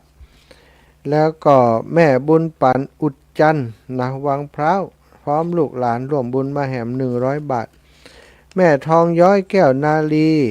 พร้อมลูกหลานร่วมบุญมาแหม100 บาทนางจวนอินทนนท์วังพร้าวร่วมบุญมาแหม1 ซองครอบครัวแม่ไลพรหมจิโนมีแม่ไลพรหมจิโนนายดำรงพรหมจิโนนางทองสุขแก้วเครือคำนายกราชวันพรหมจิโนเด็กชายธีรวัฒน์ทาวงมาเด็กหญิงธีรดาทาวงมานายฉัตรตยาทาวงมาร่วมบุญมาแหม1 ซองอันนี้นายฤทธิ์จันทละร่วมบุญซื้อที่ดินแม่พลอยตันลืมวังพร้าวร่วมบุญหล่อเทียนได้เขียนว่าร่วมบุญอย่างแต่เอาไปหล่อเทียนเลยเงินถวายซื้อที่ดินแม่ตุนแก้วติ๊บกันเงิน100 บาทนางดวงพรติ๊บกันเงิน100 บาทเป็น200 บาทอันนี้ก็ครอบครัวนายเทียนจันทละ นางสีแก้วจันทละหอมซื้อที่ดิน30 บาทแล้วก็ยายตุมมาแสนอินคำนายจรัญนางสมจิตธรรมจริยานายพิราวิทย์นางสาวสิริการธรรมจริยาร่วมบุญซื้อที่ดิน200 บาทซื้อที่ดินอันนี้เป็นเรื่องปูนนะสถาจะตอนนี้ซื้อที่ดินสร้างวัดที่แม่หลองใต้เนาะอันนี้ก็ปุ้นเก็บไว้ออกวสาแล้วก็จะได้ถวายเข้ากล่องพรุนซื้อที่ดินและสร้างวัดแม่หลองใต้ตำบลแม่หลองใต้อำเภออมก๋อยจังหวัดเชียงใหม่เนาะแล้วมีศรัทธาญาติโยมพี่น้องบ้านสะไหมได้ร่วมบุญกาไฟฟ้าสถานีวิทยุมามีแม่สมจิตจิรินสาบ้านสมัยหมู่1ตำบลสมัยลำปางร่วมบุญมา1 ซองแล้วก็ถวายมหาสมชาติ1 ซองแม่สมจิตจิรินทสาบ้านสมัยหมู่1ตำบลสมัยลำปางเนาะวันก่อนก็ได้โอนถวายปัจจัยซื้อที่ดินซื้อเป็นกาน้ำกาไฟให้กับมจรวิทยาลัยสงฆ์ร่วมกับญาติโยมน้องสาวบุญทิลาโยธาและก็ญาติโยมที่เปิ่นฝากออมสินไว้เนาะได้ทั้งหมด 5,000 บาทมอบให้กับทางวิทยาลัยสงฆ์ไปแล้วมอบให้กับทางสถานีวิทยุวิทยาลัยสงฆ์ไปแล้วอนุโมทนาบุญกับศรัทธาญาติโยมทุกท่านทุกคนเนอะที่ร่วมบุญหอมบุญมาท่านที่ประกาศไปแล้วบักประกาศซ้ำแหมก็ไปกึดว่าโอ้อันประกาศกับคนอื่นอันนี้คือของวันนี้ส่วนที่ศรัทธาญาติโยมที่หอมมาก่อนแล้วก็คือประกาศในวันก่อนไปแล้วก็ถือว่าเอาประกาศนั้นเป็นหลักเนาะก็จะประกาศซ้ำแล้วซ้ำแหมจะเสียเวลาการฟังธรรมะรายการของศรัทธาญาติโยมก็ขอบคุณทุกท่านทุกคนเนอะที่ได้รับฟังติดตามรับฟังรายการแล้วก็ขออู้เอิญเจิญจวนเจริญพรกับศรัทธาเท่าแก่อีป่ออีแม่ทั้งหลายเนาะที่จะไปร่วมรอเตียนด้วยกันที่โดยจอมพอม่อนจอมพอในวันที่7นี้ได้เตรียมตัวกันให้พร้อมออกไปแต่เจ้าไปถึงปุ้นก่อให้มันได้ตอนเจ้าประมาณสัก9 โมงถ้าเขาไปถึงขวายกว่านั้นเดี๋ยวจะบัดตันหล่อเตียนกระเปิ่นนะไปถึงเจ้ามันจะสะดวกสบายน้อยเนาะก็ขอให้ศรัทธาได้ไปกันเจ้าน้อยกิจกรรมก็เริ่มตั้งแต่9 โมงไปถึงก็จะให้รอปีนี้กันหลวงปู่ก็ว่าเวลารอนั้นเวลารอเตียนเนี้ยบ่ฮื้อตักนักอย่างปีแล้วปีแล้วนี่คนไปที่หลังนี่บัดตันชะกรรมมหาวะ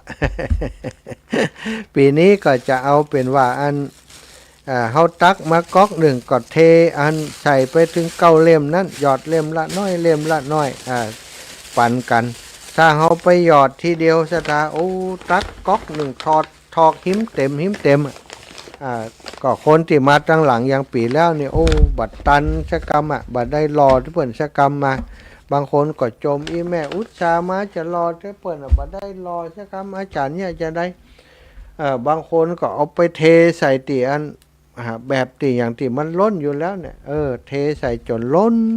ลงมาเลอะเทอะไปหมดก็มีเนี่ยศรัทธาญาติโยมฉะนั้นปีนี้เนี่ยก็จะจัดระบบกันว่ารอหมอกพอดีเฮานี่กะเนาะเฮาได้รอถึง9 ต้นหยอดไปทีละน้อยคนนั้นก็มาแหมทีละน้อยก็จะเต็มแบบพอดีพองามถ้าบ่อันแล้วมันก็คนที่ไปที่หลังก็จะบ่ได้ช่วยกันรอเนาะอันนี้ก็แจ้งให้หมู่เฮาได้รับทราบทำความเข้าใจกันอย่างอีกแล้วก็ไผจะเดินทางไปอย่างใดก็เตรียมรถเตรียมลากันให้พร้อมหลายคนโทรมาอีแม่บ่ได้ไปเขาบ่ฮื้อไปตัวอาจารย์จะได้มือไปตัวอันรถเขาเต็มก็เขาเต็มแล้วเนี่ยยังไดเขาเต็มแล้วก็ว่าตามนั้นเนาะมันเนี่ยอย่างใดมันก็รถมันเต็มถ้ารถมันเต็มก็ไปด้วยกันได้อยู่แต่ถ้ารถมันเต็มก็ทำใจถ้าบ่อ่านเขาก็พอรถไปแหมสักกันก็ได้นะสถาชอรถแหมซับกันก็บอกกันได้ถ้าไผ่พอลดแล้วก็ท่านอาจารย์ประเดี๋ยวนี้แม่มี4-5 คนอัน อาจารย์ประกาศให้จิมแล้วอาตมาก็จะได้ประกาศตรงนี้ให้ศรัทธาญาติโยมได้รับทราบเพิ่นก็จะได้ลงชื่อตอนนี้มีโยมแม่เตียนบ้านแรงนะ2 คนน่ะ2 คนที่เพิ่นจะไปตุยน่ะศรัทธาแล้วก็ยังมีรถกำกับนี่ก็จดชื่อเพิ่นไว้แล้วเพื่อว่ามีไผที่มีรถแล้วก็คนยังบ่เต็มเตื้ออ่ะก็จะได้ฝากเพิ่นไปตุยเนาะแต่ว่าจะไปฮับเพิ่นได้ก็เพิ่นอยู่ที่บ้านแรงศรีปิดาพุ่นหรือว่าจะให้เพิ่นมาขึ้นรถที่ไหนเพิ่นก็บอกว่าจะให้แม่ไปขึ้นรถที่ไหนก็ได้นะอันนี้ก็แจ้งกันอย่างเนาะวันที่7นี้ก็หวังว่าศรัทธาญาติโยมพี่น้องลำปางเขาก็จะไปกันนักกันหลายพี่น้องทางเชียงใหม่ละปูนเพิ่นก็เตรียมตัวกันหลายคนโทรมากับอาตมาอีแม่ก็ไปนะอาจารย์ปะกันพุ่นน้อยนะถ้าไปก็ปะกันศรัทธาอาตมานี่ไปแน่นอนอยู่แล้วเพราะว่างานนี้ละกันบ่ได้เนาะปีที่แล้วนี่มารอที่ทุ่งโป่งก็ได้ครูบาอาจารย์เพิ่นมาช่วยเฮาปีนี้เพิ่นไปรอที่ปุ้นไปเพิ่นจะรอบ้านเฮาอีกกำใจอันนี้คืองานของคลื่นสีขาวบ่ใช่ว่าเป็นงานของส่วนตัวของหลวงปู่นะแต่ไปทำเป็นจังหวะที่จะไปทำที่เชียงไฮ้ที่สถานที่สะดวกที่สุดก็คือวัดพระธาตุจอมพ่อหลวงปู่ก็เป็นผู้ที่มีลูกศิษย์ลูกหาญาติโยมเยอะพอที่จะมาช่วยจัดสถานที่เตรียมสถานที่ได้บ่ยากนะก็จะไปจัดที่พระธาตุจอมพ่อเนอะมีโยมน้องโทรเข้ามานะแจ้งเรื่องอย่างจ๊ะเจริญปอน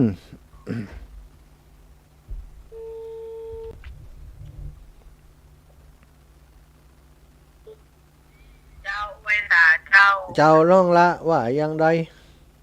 ถ้าพระอาจารย์ไปเอาแผ่นเตียนไว้สัก30-40 แผ่นด้วยก็แล้วเอาสั่งไว้อันเจ้าได้กะทางที่หลวงปู่นะที่งานหลวงเจ้าเราจะเป็นเจ้าภาพสั่งชุดหนึ่งเนาะเจ้าพันท้ายเจ้าถูกละเจ้าเอาสั่งไว้อันแล้วก็เอาแผ่นเตียนไว้จิ้มไปการไปรูคนเดียวไม่เขียนทุกปีจะเม็ดไว้ให้30 อันเนาะมันหลายคนกันหลักเม็ดเดี๋ยวก่อนเจ้าไว้สาธุอันนี้พิเศษจะลักเม็ดเพิ่นก็เอาไปปูจานั่นแหละสถานะ ก็วันแล้วก็จากนั้นเนาะสำหรับอัน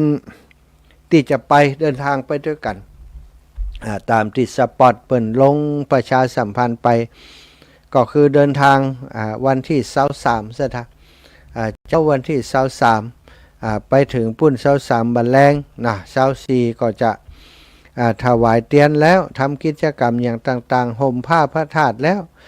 ออกเที่ยวนะเอาห่มผ้าพระธาตุพนมแล้วก็จะออกท่องเที่ยวไปแสวงบุญในวัดวาอารามต่างๆในอำเภอพระธาตุพนมจังหวัดนครพนมแล้วก็ไปติสกลนครไปพระธาตุเชิงชุมแล้วก็จะไปภาคติสวนธรรมะส่องใจจากนั้นก็จะไปท่องเที่ยวในพื้นที่ใกล้ใกล้พื้นที่ของสกลนครอุดรธานีเลาะมาจนถึงเพชรบูรณ์เนาะออกเดินทางกลับกันอันนี้ก็เป็นเส้นทางที่เราจะไปแสวงบุญไปตานเตียนที่ภาคอีสานด้วยกันในปีนี้ก็มีครูบาอาจารย์เดินทางไปด้วยกันหลายรูปหลายองค์เนอะสถากับครูบาอาจารย์ประมาณ2 ตู้นะครูบาอาจารย์ที่จัดด้วยกันของอาตมานี้ยังบัดแน่ว่าจะได้ไปด้วยครูบาอาจารย์ก็คงจะต้องเป็นรถสำรองหรือว่ารถที่เอาไปใช้งานนี้แหมกันหนึ่งอาตมาก็จะเอารถส่วนตัวไปเพื่อจะต่างนู่นบรรทุกนี่นะสถามันจะมีเข้าของสัมภาระบางสิ่งบางอย่างที่จะต้องเอาไปด้วยมีรถปิกอัพไปเหี่ยกันนี่มันจะได้ต่างนู่นต่างนี่ได้สะดวกเดี๋ยวจะกับครูบาอาจารย์แห่งกรรมส่วนของอาตมาตอนนี้นะมีศรัทธาญาติโยมติไปด้วยกันแน่แล้วเตรียมรถกันเรียบร้อยแล้วนี่ก็คือศรัทธาญาติโยมพี่น้องบันสันติภาพโยมแม่สาลีทองสอนพร้อมกับคณะของเปิ้นได้รถ1 กันต่างบ้าน สันติภาพจะไปด้วยกันแล้วก็ของแม่บัวเย็นจันทบนะแม่บัวเย็นจันทบ1 กันแล้วก็จะมีของบ้านโทกหัวจ้างนะบ้านโทกหัวจ้างแหมลูกสาวที่โทกหัวจ้างแหม1 กันแล้วของอาตมาตอนนี้เพิ่มแหม1 กันนี้สำหรับเก็บตกที่บ่ได้เป็นกลุ่มเป็นคณะกลุ่มคณะหมายความว่าในหมู่บ้านเดียวหรือว่าชาวครอบครัวใดครอบครัวหนึ่งที่เปิดไปด้วยกันเป็นคณะนะของอาตมาก็จะมีพี่น้องจากนากวางนาฟานจังแม่ทะผ่องตั้งในเมืองผ่องติดโต๊ะค้าง โต๊ะค้างบ่ได้ไปกับกันอื่นก็จะเอาไปติกันของอาตมาตอนนี้ณเวลานี้ก็4 กันคิดว่าใกล้มาแหมน้อยเนาะจะมีศรัทธาญาติโยมตอนนี้เปิ่นก็มอบมาเตียอาตมา5 กันคิดว่าลำปางนี่จะประมาณเนี้ยศรัทธาประมาณ5 กันที่จะเกาะกลุ่มกันได้นี่นะ5 กันก็จะพอดีฉะนั้นไผจะไปด้วยกันอย่างใดนี้เนาะพอรายการมาแรงนี้ก่อนอีหรอบางคน รายการมาแรงนี้ตะลุงตุ้งแชร์ก่ออีนะถ้าตะลุงตุ้งแชร์ก็จะได้ไปก็บอกฮู้เนาะมาแรงนี้มาตั้งใดมาตัวใดก็บอกฮู้เน้อศรัทธาญาติโยมก็เป็นการเป็นงานที่เขาจะมีกันในช่วงนี้การรอเตียนพรรษาเป็นประเพณีที่ทำกันทุกปีศรัทธาเข้าพรรษาทุกปีก็รอเทียนทุกปี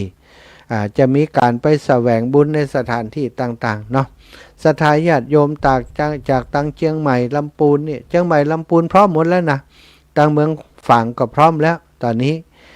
ไม่รับเพิ่มอีกแล้วอีละวะเมืองฝางเปิ่นได้โควต้าไปเปิ่นก็ลดเต็มแล้ว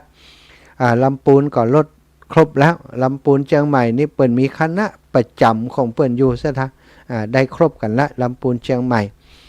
เชียงไฮ้ของหลวงปู่พระครูปฏิพันธ์ธรรมทินโยมแม่จิรพันธ์หมู่ป้อเขาอันนี้ก็ครบแล้วนะเชียงไฮ้ก็มีที่ลำปางของอาตมาภาพน้องใหม่หมู่เฮายังเคยไปกับคลื่นสีขาวเปิ่นเป็นหมู่เป็นคณะเตื้อครั้งนี้จะเป็นครั้งแรกที่เฮาจะไปกับคณะคลื่นสีขาวก็คือมา5 กันสถา5 กันก็จะอยู่ในเลติพอดูแลกันได้5 กันนี้เนาะจุดนัดหมายอย่างต่างๆนี้ใกล้เข้าสถาก็ฟังข่าวสารจากที่ครูบาอาจารย์เปิ่นจัดรายการท่านอาจารย์พระครูอภิวัตรเนี่ยเปิ่นจะมีข้อมูลที่จะแจ้งให้ศรัทธาญาติโยมทั้งหลายได้ทราบเป็นระยะใกล้ๆก็จะส่งรายการต่างๆเนี่ยเป็นเอกสารมาให้ตั้งทุกทีมตอนนี้รถแต่ละกันต้องเอาทะเบียนรถมาเนาะเจ้าของรถทะเบียนรถมาแล้วเขาจะได้ลงกันว่าลำปางจะได้เลขที่เท่าใดเลขที่เท่าใดไปกันตามเลขที่นะเลขที่1 2 3 4 5นำกันไปเป็นกลุ่มเป็นคณะจะบัดแตกแถวกันซะท่า ก็จะมีเลขที่ของรถแต่ละกันคือจะสะดวกในการประสานงานกันถึงเวลาเดินทางแล้ว40-50 กันนี่ก็น้อยนะก่อนนั้นท่านอาจารย์ครูบาอาจารย์ขึ้นสีขาวเปิ่นไปไหนด้วยกันไปรถบัสกันใหญ่ๆ4-5 กันก็มีบางครั้งนี่ก็ไปรถตู้นี่เป็น100-200 กันสถาตัวกันไปแต่ว่านักนี้ก็ปัญหาของการไปด้วยกันนักก็คือการอยู่การกินการบริหารงานนี้มันลำบากยิ่งไปจะกระจายกันพักกระจายกันนอนกระจายกันกินนี้ก็จะเป็นปัญหาของคนที่ดูแลเนาะก็เลยจัดกันที่ประมาณ40 กันนะ40 กันดิมดีก็จะทะลุขึ้นไป45ปุ่นประมาณนี้ ถ้า45ก็หมายความว่าอาจจะเป็นรถส่วนตัวพ่องอย่างพ่องติดตามขบวนกันไปถ้าบางอันนี้ก็คือถ้าเป็นตู้ที่ปล่อยให้ไปกันนักบางครั้งบางทีก็กลัวปัญหาอย่างที่ว่านั่นเนาะการดูแลบัดทั่วถึงพอดูแลบัดทั่วถึงลูกทัวร์จะไม่ประทับใจจึงจะไปกันหมอกพอดีพองามก็เจริญปอนแจ้งให้ศรัทธาญาติโยมได้รับทราบเนาะตอนนี้ที่รถกันที่4ของอาตมานี่ก็มีแม่เสียปอนเนกแม่เสียแม่แก้วนะบ้านนากวางจะมีเพิ่มแหมกี่คนนี่ก็ยังบ่แน่ใจตั้งปุ้นแล้วก็ส่วนที่ ก็จะมีที่บ้านบุญเกิดเนาะน้องสุกโยธินแม่สมศรีชิมรสเขานี่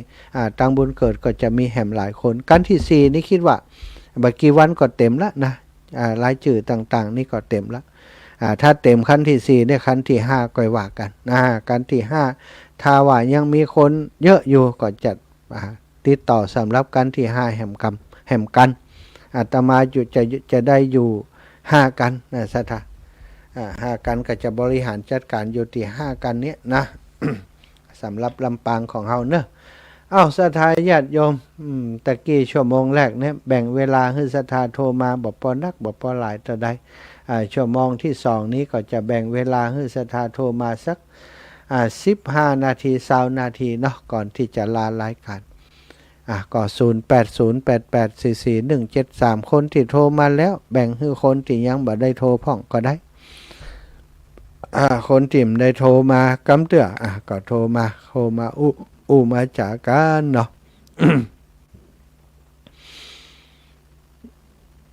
เอาบุญมาให้อนุโมทนาเนอศรัทธาญาติโยมได้ถวายเครื่องซักผ้าพุทธมณฑลเชียงใหม่1เครื่องร่วมกับศรัทธาญาติโยมทั้งหลายที่เปิ้นให้หอมมาเป็นเจ้าภาพซื้อเครื่องซักผ้าในราคา 8,000 บาทได้ถวายไปแล้วเนอะเจริญปอนแม่บัวครี่จ้าไหว้สาเจ้าอาจารย์เป็นได้สุขภาพดีขึ้นแล้วกาจะน่าเลยบ่ได้ไปพอดีเจ้าแม่สุบินก็มาพากในเปแผ่นใหญ่เลยเด้อครอบครัวแม่สุบินประดิษฐ์บ้านจูดหมู่200 บาทเสียนะสาธุแล้วก็ได้แม่อ้วนไปที่หลังเอาของแม่สวนชมพูแก้ว100 บาทนี่ส่งให้สิไปเจ้าแม่ตายเลยแม่คำแปงพอแปงนอกแก้ว100เจ้าทางก็คำแม่ตุ๋ยบ้านจูดหมู่100เดี๋ยวแม่ส่งให้สิไปให้ไม่รู้เด้อเจ้าโยมแม่ถ้าตังโอนไปหน่อยเจ้าก็ว่ามาอยากไปเนาะตั้งแต่ลูกคุณมาเลยแม่ติดไข้วัดอย่าอีกอย่างฉันก็600ไปเลยน่ะว่าเลยโทรหาตัวลูกติดไข้วัดติดลูกไข่มะติดเพกะไอ้หอมหอยมาหลายวันนี่น้องจะไปกินแล้วคุณมาแม่ต้องติดนี่มาลูกงานจบมาแล้วก็แม่ไปปุ่นถามหลายปีเจ้าไม่เป็นติดฝ่ายนี่กินอย่างกับพ่อบาลำแล้วก็ลาไปก็ลาเพราะว่าไม่อยากไปตรงนี้จ้องกันแล้วลาบแหละใครติ๊กล่ะรับลูกเดียวพอผ้ามาไว้ใส่ตีนยังมาโหเลี้ยงพอดีท่านพระครูพิพัฒน์คนลงพวกลงเพชรมาไว้พอแล้วได้40รถตู้แล้วนะฮะดูเร็วคัดเนี่ย48เร็วมาตั้งเชียงใหม่ลำปูนเป็นท่าอยู่หันน่ะบุ๊บคำเดียวน่ะเนาะตั้งลำปูนเชียงใหม่หนักอะไรเนี่ยก็เลยว่าพวกก็ไม่ยากจึงได้โทรหาคนเด้อเมื่อกี้มันหวั่นใจมันกินยังกับบ้านล้ำไม่ว่าน่ะจะได้กันไม่เปลี่ยนกันน้องใจเด้อเจ้าโยมแม่น่ะน้องกับไปอยู่บ้านไปก็ได้ไปบุญรักษาขอบคุณเด้อขอบคุณแม่บัวขีทะโปเชียงใหม่ลำปูนเต็มก่อนแล้วเพราะนั้นเปิ่นไปกันบ่อยเนาะไปกันเป็นประจำช่วงโควิดเนี่ยก็ไม่ได้ไปไหนกันพอพ้นโควิดแล้วทุกคนก็อยากอยากเที่ยวกันซะท่าไปแสวงบุญตอนที่ยังมีบาแปลงแห้งมีถ้าหมดแรงพุ่นก่อนลำบากนะถ้ามีแห้งไปแล้วก็เปิ่นจัดกิจกรรมอย่างใครไปก็ถึงไปมันได้เจริญปอนเจ้าแม่อันนี้ก็พี่โอผักสะพานมันก็จะผสมมดได้ยินข่าวตะเกียเหรอเจ้าวันที่ว่าผักแก้ววันที่ปรุงผมวันที่14อีนะเปิ่นนั่นเนี่ยก็เปิ่นบวชโครงการนั้นในหลวงก้าว่าแล้วจะปุ่นนั่นสิงหาอย่างปุ่นน่ะจะซึกอีนะว่าเจ้าจะบวชที่15อีนะที่14แต่ละรายการวันที่10ก่อนดีละอนุโมทนาบุญต้อยดีเจโอภัสกรชมพูทองแม่ก็โมทนาบุญไปตัวตะกี้แล้วก็พ ราะมันมีไข่ไปตัวเนาะ เจ้า มันกับว่าบวชในเวียงไปแต่ในเวียงอ่ะ ตัดวันจันทร์เฮ็ดจะนี่ไปส่งเขา ถ้าวันจันทร์เป็นวันติดนี่แค่เนาะ นั่นน่ะ ได้วันจันทร์จะเป็นวันติดอีกอะจะว่าวันหยุดกำว่า กันหันเลยได้มันจะเป็นวันติดมาหูงานทุกอย่างแมวนู้ธรรมะสาธุด้วยเกียรติได้นี่ไปนั่นนะ เจ้าแม่ ยังเครื่องซักผ้าเจ้าเพื่อนแม่กำได้หอม เป็นยังอนุโมทนานะกะตัวก็หอมมาแล้วลูกหอมมาบ่อยๆอันนั้นน่ะที่หอมมานั่นน่ะเอาไปเป็นปัจจัยต้น เจ้า เจ้า เจ้าชาตุเนอบุญรักษาบุญรักษาเทวดาคุ้มครอง ทุกหวยก็ปอกเกาอันนี้ มาหัวแล้วออกอย่างว่าหัวหนอนปวดเดียว 4 โมงนี่หูละก้ามเดี๋ยวนี้ เมื่อวานมัน จะ5 โมงแล้วลูก ได้เปิดวิทยุฟังพอฟังตุลูกเนี่ยฟังตุลูกนี่ก็ประกาศเลขแชร์เนอะออกอย่างใบลูก เจ้านั่นน่ะ สาธุแม่ วันสาเจ้า จ้ะบุญรักษาโยมแม่สมบูรณ์บ้านไร่ศิลาทองนะก็แฟนรายการตังลำปางเนอะแฟนรายการตังลำปางช่วงกลางวันช่วงตอนบ่ายนี้คงบอกค่อยได้ฟังนักต่อใดจะฟังนักก็ตั้งเชียงใหม่ตั้งลำปูนตั้งอย่างพุ่นเนาะลำปางลำปางลองจิมาพอเราฟังกายนะพี่น้องนาจะลาเขาลุกฟังก่อนนี่กลางวันนี่พี่น้องบ้านนาจะลาก็ดีพี่น้องตังเสริมซ้ายเสริมขวานี่มีก่อนมาแล้วคนงามบ้านสันทรายไปโคตรได้ก่อนอ่ะไม่ได้ไปอ่ะวันที่3นี่มันจะไปแวะเก็บตังค์เนอะที่3มาแล้ว เขาติดนี่หนักเดี๋ยวเขาจะลืมนี่ใครจะดีไปแล้วกันเดี๋ยวเขาจะหนีวันที่13จะไปตั้งนั่นจะไปหาตุ้ลุงแดงอย่าไหมจะไปวัดแม่หองไข่มาแล้ววันที่10วันที่3บอกว่าดีขึ้นละเอียดโอ้ล่ะมหาประสิทธิ์ดีขึ้นเนาะดีขึ้นละออกจากICUละอีกอ่ะอยู่โรงพยาบาลลำพูนเนาะเจ้าเดี๋ยวทำสาธุเจ้าสาธุแม่สาธุบุญรักษาแม่เนอะเจ้า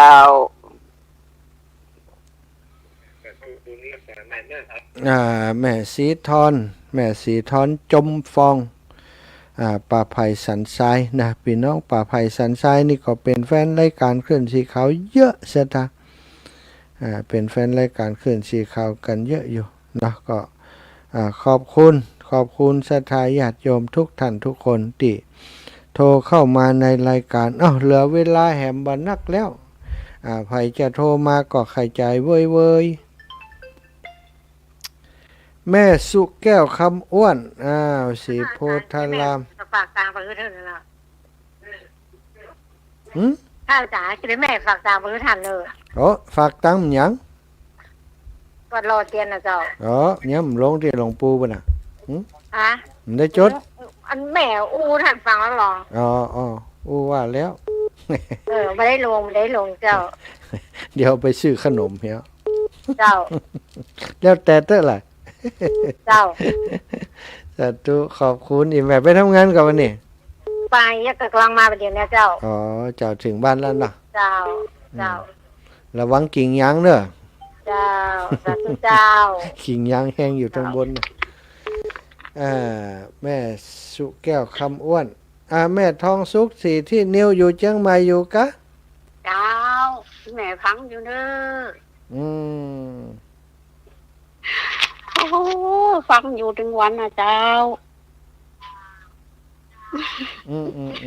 แม่ใครไปได้เปิดเก่าแม่จะปิดบ้านก่อนแม่จะปิดบ้านก่อนไปไหนแม่จะไปด้วยกับหมู่ไปหลอดเตียนกะเจ้าปิกบ้านก็อู้กันเนาะเจ้า สาธุเด้อแม่เด้อ เจ้า สาธุจะปิ้งมันได้ กะว่านี่เนาะ โอ้ ลูก กะว่า จะปิกวัดไตบ่ฮู้นี่ หบกับก้านี่ล่ะหึไปแล้วจะไปหบกะอินดูเขากะ ลึกนี่เนี่ยคิดถึงบ้านนี่สาธุแม่ เจ้าสาธุจ้า จะเลินพร ไหวสาเจ้าท่านอา เจ้าหายไปเมินเลยชอบเก็ตเฮ็ดทอบอยู่กันนี่หึ ฟังตลอดอันเอาหล่อ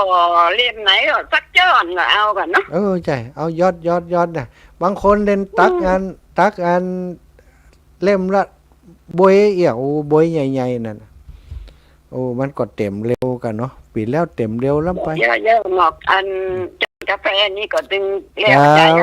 ะ ใจปีนี้จะอู้กันนักหน่อยสถานเนอไผ่ตักนักนี่บ่ได้นี่นะมันได้บุญนักหน่อย มันจะโล่นนี่หน่อย นั่นอินดูคนที่เบิ่นมาทีหลังอ่ะเนาะ ใช่ตัวปีแล้วนี่คนไปที่หลังนี่จำเป็นรอซ้ำลงไปน่ะล่นแล้วล่มแหนมฮะน่ะ ก็นั่นน่ะจ้ะ แปล ชัด ก เจนดีนะเจ้าไหวสาเจ้า จัดตู้ขอบคุณโยมแม่หลายๆแม่จันเรือนใสนะแม่จันเรือนใสจากเวียงท่าการเจริญปอนแม่บัวเย็นจันทบ นั่งฟังอยู่นี่ว่าฮือโทรคนเก่าอย่าง ฮะคนเก่าปุ่นอย่าคนเก่าตีปุ่นโทรตอนต้นชั่วโมงนาชั่วโมงแรกตะกี้ นั่งฟังอยู่นี่ อันนี้มันเจอคนเก่าแล้วนี่คนใหม่ก็นี่ คน เคย ไหน เคยโทรมาผ่องหรือยัง เคยกำลังจดเบอร์ตะกี้นี่ โอ้ยอินดูอ่ะอืม สาธุอีแม่ เจ้า เรา แล้ว จะไป รถ ไปรถกีการน่ะไปนครพนมเลย เดี๋ยวนี้ก็จะเป็นได้4 กันละ4 กันแล้วก็4 กันมาเก็บตกอยู่อะเพราะบางคนตัดสินใจจ้ากำลังแจ้งมาก็มีอ่ะ โอ้จับพี่แม่หาไว้ตั้งแต่มื้อน่ะ ใจดีละ คุณไปได้บ้านแม่หญิงแม่หยังผู้คือครบแทนแม่กับแก้วแทนไฟมื้อนี้ เจ้า เราจะไปปัดปุ่นได้น่ะจำพอ จอมพอไปวันที่5บ่นแม่ไปตัวหลวงปู่เลยเพราะว่าวันผูกวันที่3นี่จะต้องไปหาตุ้ลุงแดงก่อน อ๋อ ครับ มาเบิ่มมาแล้วกัน มาแล้วไปเอารถไปอันติดกล้องวงจรปิดปุ๊บ พระเจ้ามาบิณฑบาตบ้านทองหัวจ้างนี่บ้านหยังก็กันเมฆนี่ เจ้าแม่ อันจุกดีนะ วันผูกจะไปห้วยฮีหรอกคิดถึงปีน้องห้วยฮีปีน้องสีดอนชัยวันผูกจะไปสีดอนชัยไปไกลหน่อย ไปอย่างไกลค่ะเจ้า ใช่ไปอันสีมดเก้ามันเขาจม ไปจมนี่ไปจม แม่ สัก บั คว น เย็นเนี่ย สาธุนะแม่นะ เจ้า จะแม่สีกุลตันทุละเอาแหมไม้มาแหมไม้กำลังจะฮับรุดไปเหี่ยโยมแม่สีกุลตันทุละหนองลองไปแอวต้อยก่อนป้าแม่ติดแล้ว กับบ้านตาอีแม่ก็ฟังอยู่นะ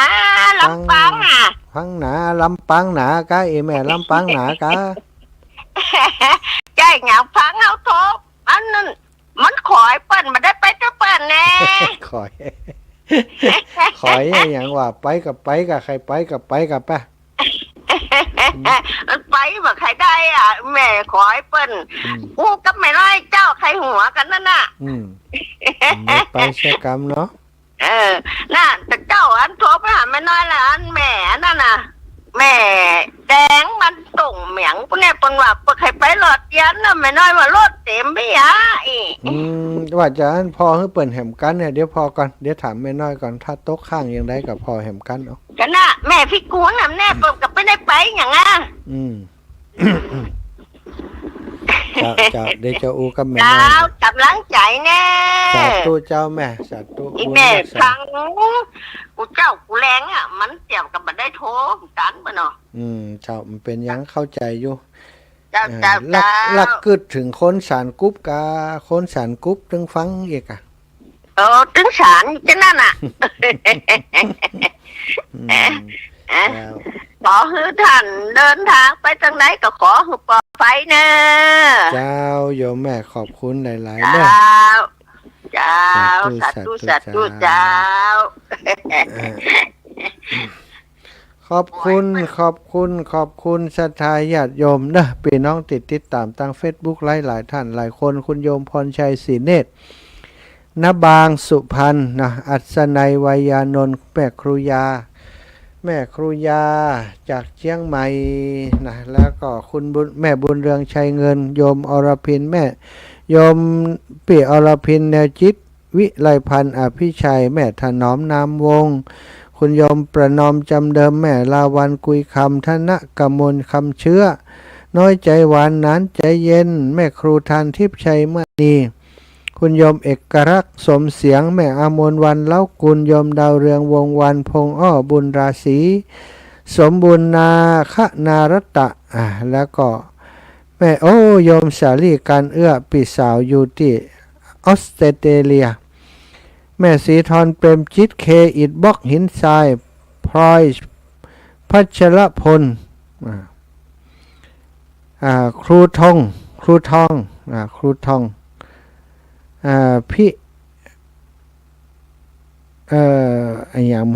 งผู้อ่านภาษาอังกฤษอย่างสำรวยเมืองนั่นวิไลต้อนรับนุชชัยแก้วกวินแก้วกาวิละสมบัติทั้งตรงรวยเอาอันนี้อเมริกาพุ่นอันนี้คุณโยมรวยนี่โยมเจรวยเนาะบ้านสันดอนแก้วอยู่อเมริกาพระนัทวัฒน์ท่านอาจารย์สายทุดงพรีเมียมช็อปลำปางแม่กาบแก้วสีอินแก้วแม่เดือนเพ็ญทิมหว่างจันทองเตรียมดีพิษสมัยเขื่อนคำแสนสถาพรสุตาคำอัมพรแม่บัวครีดทะโป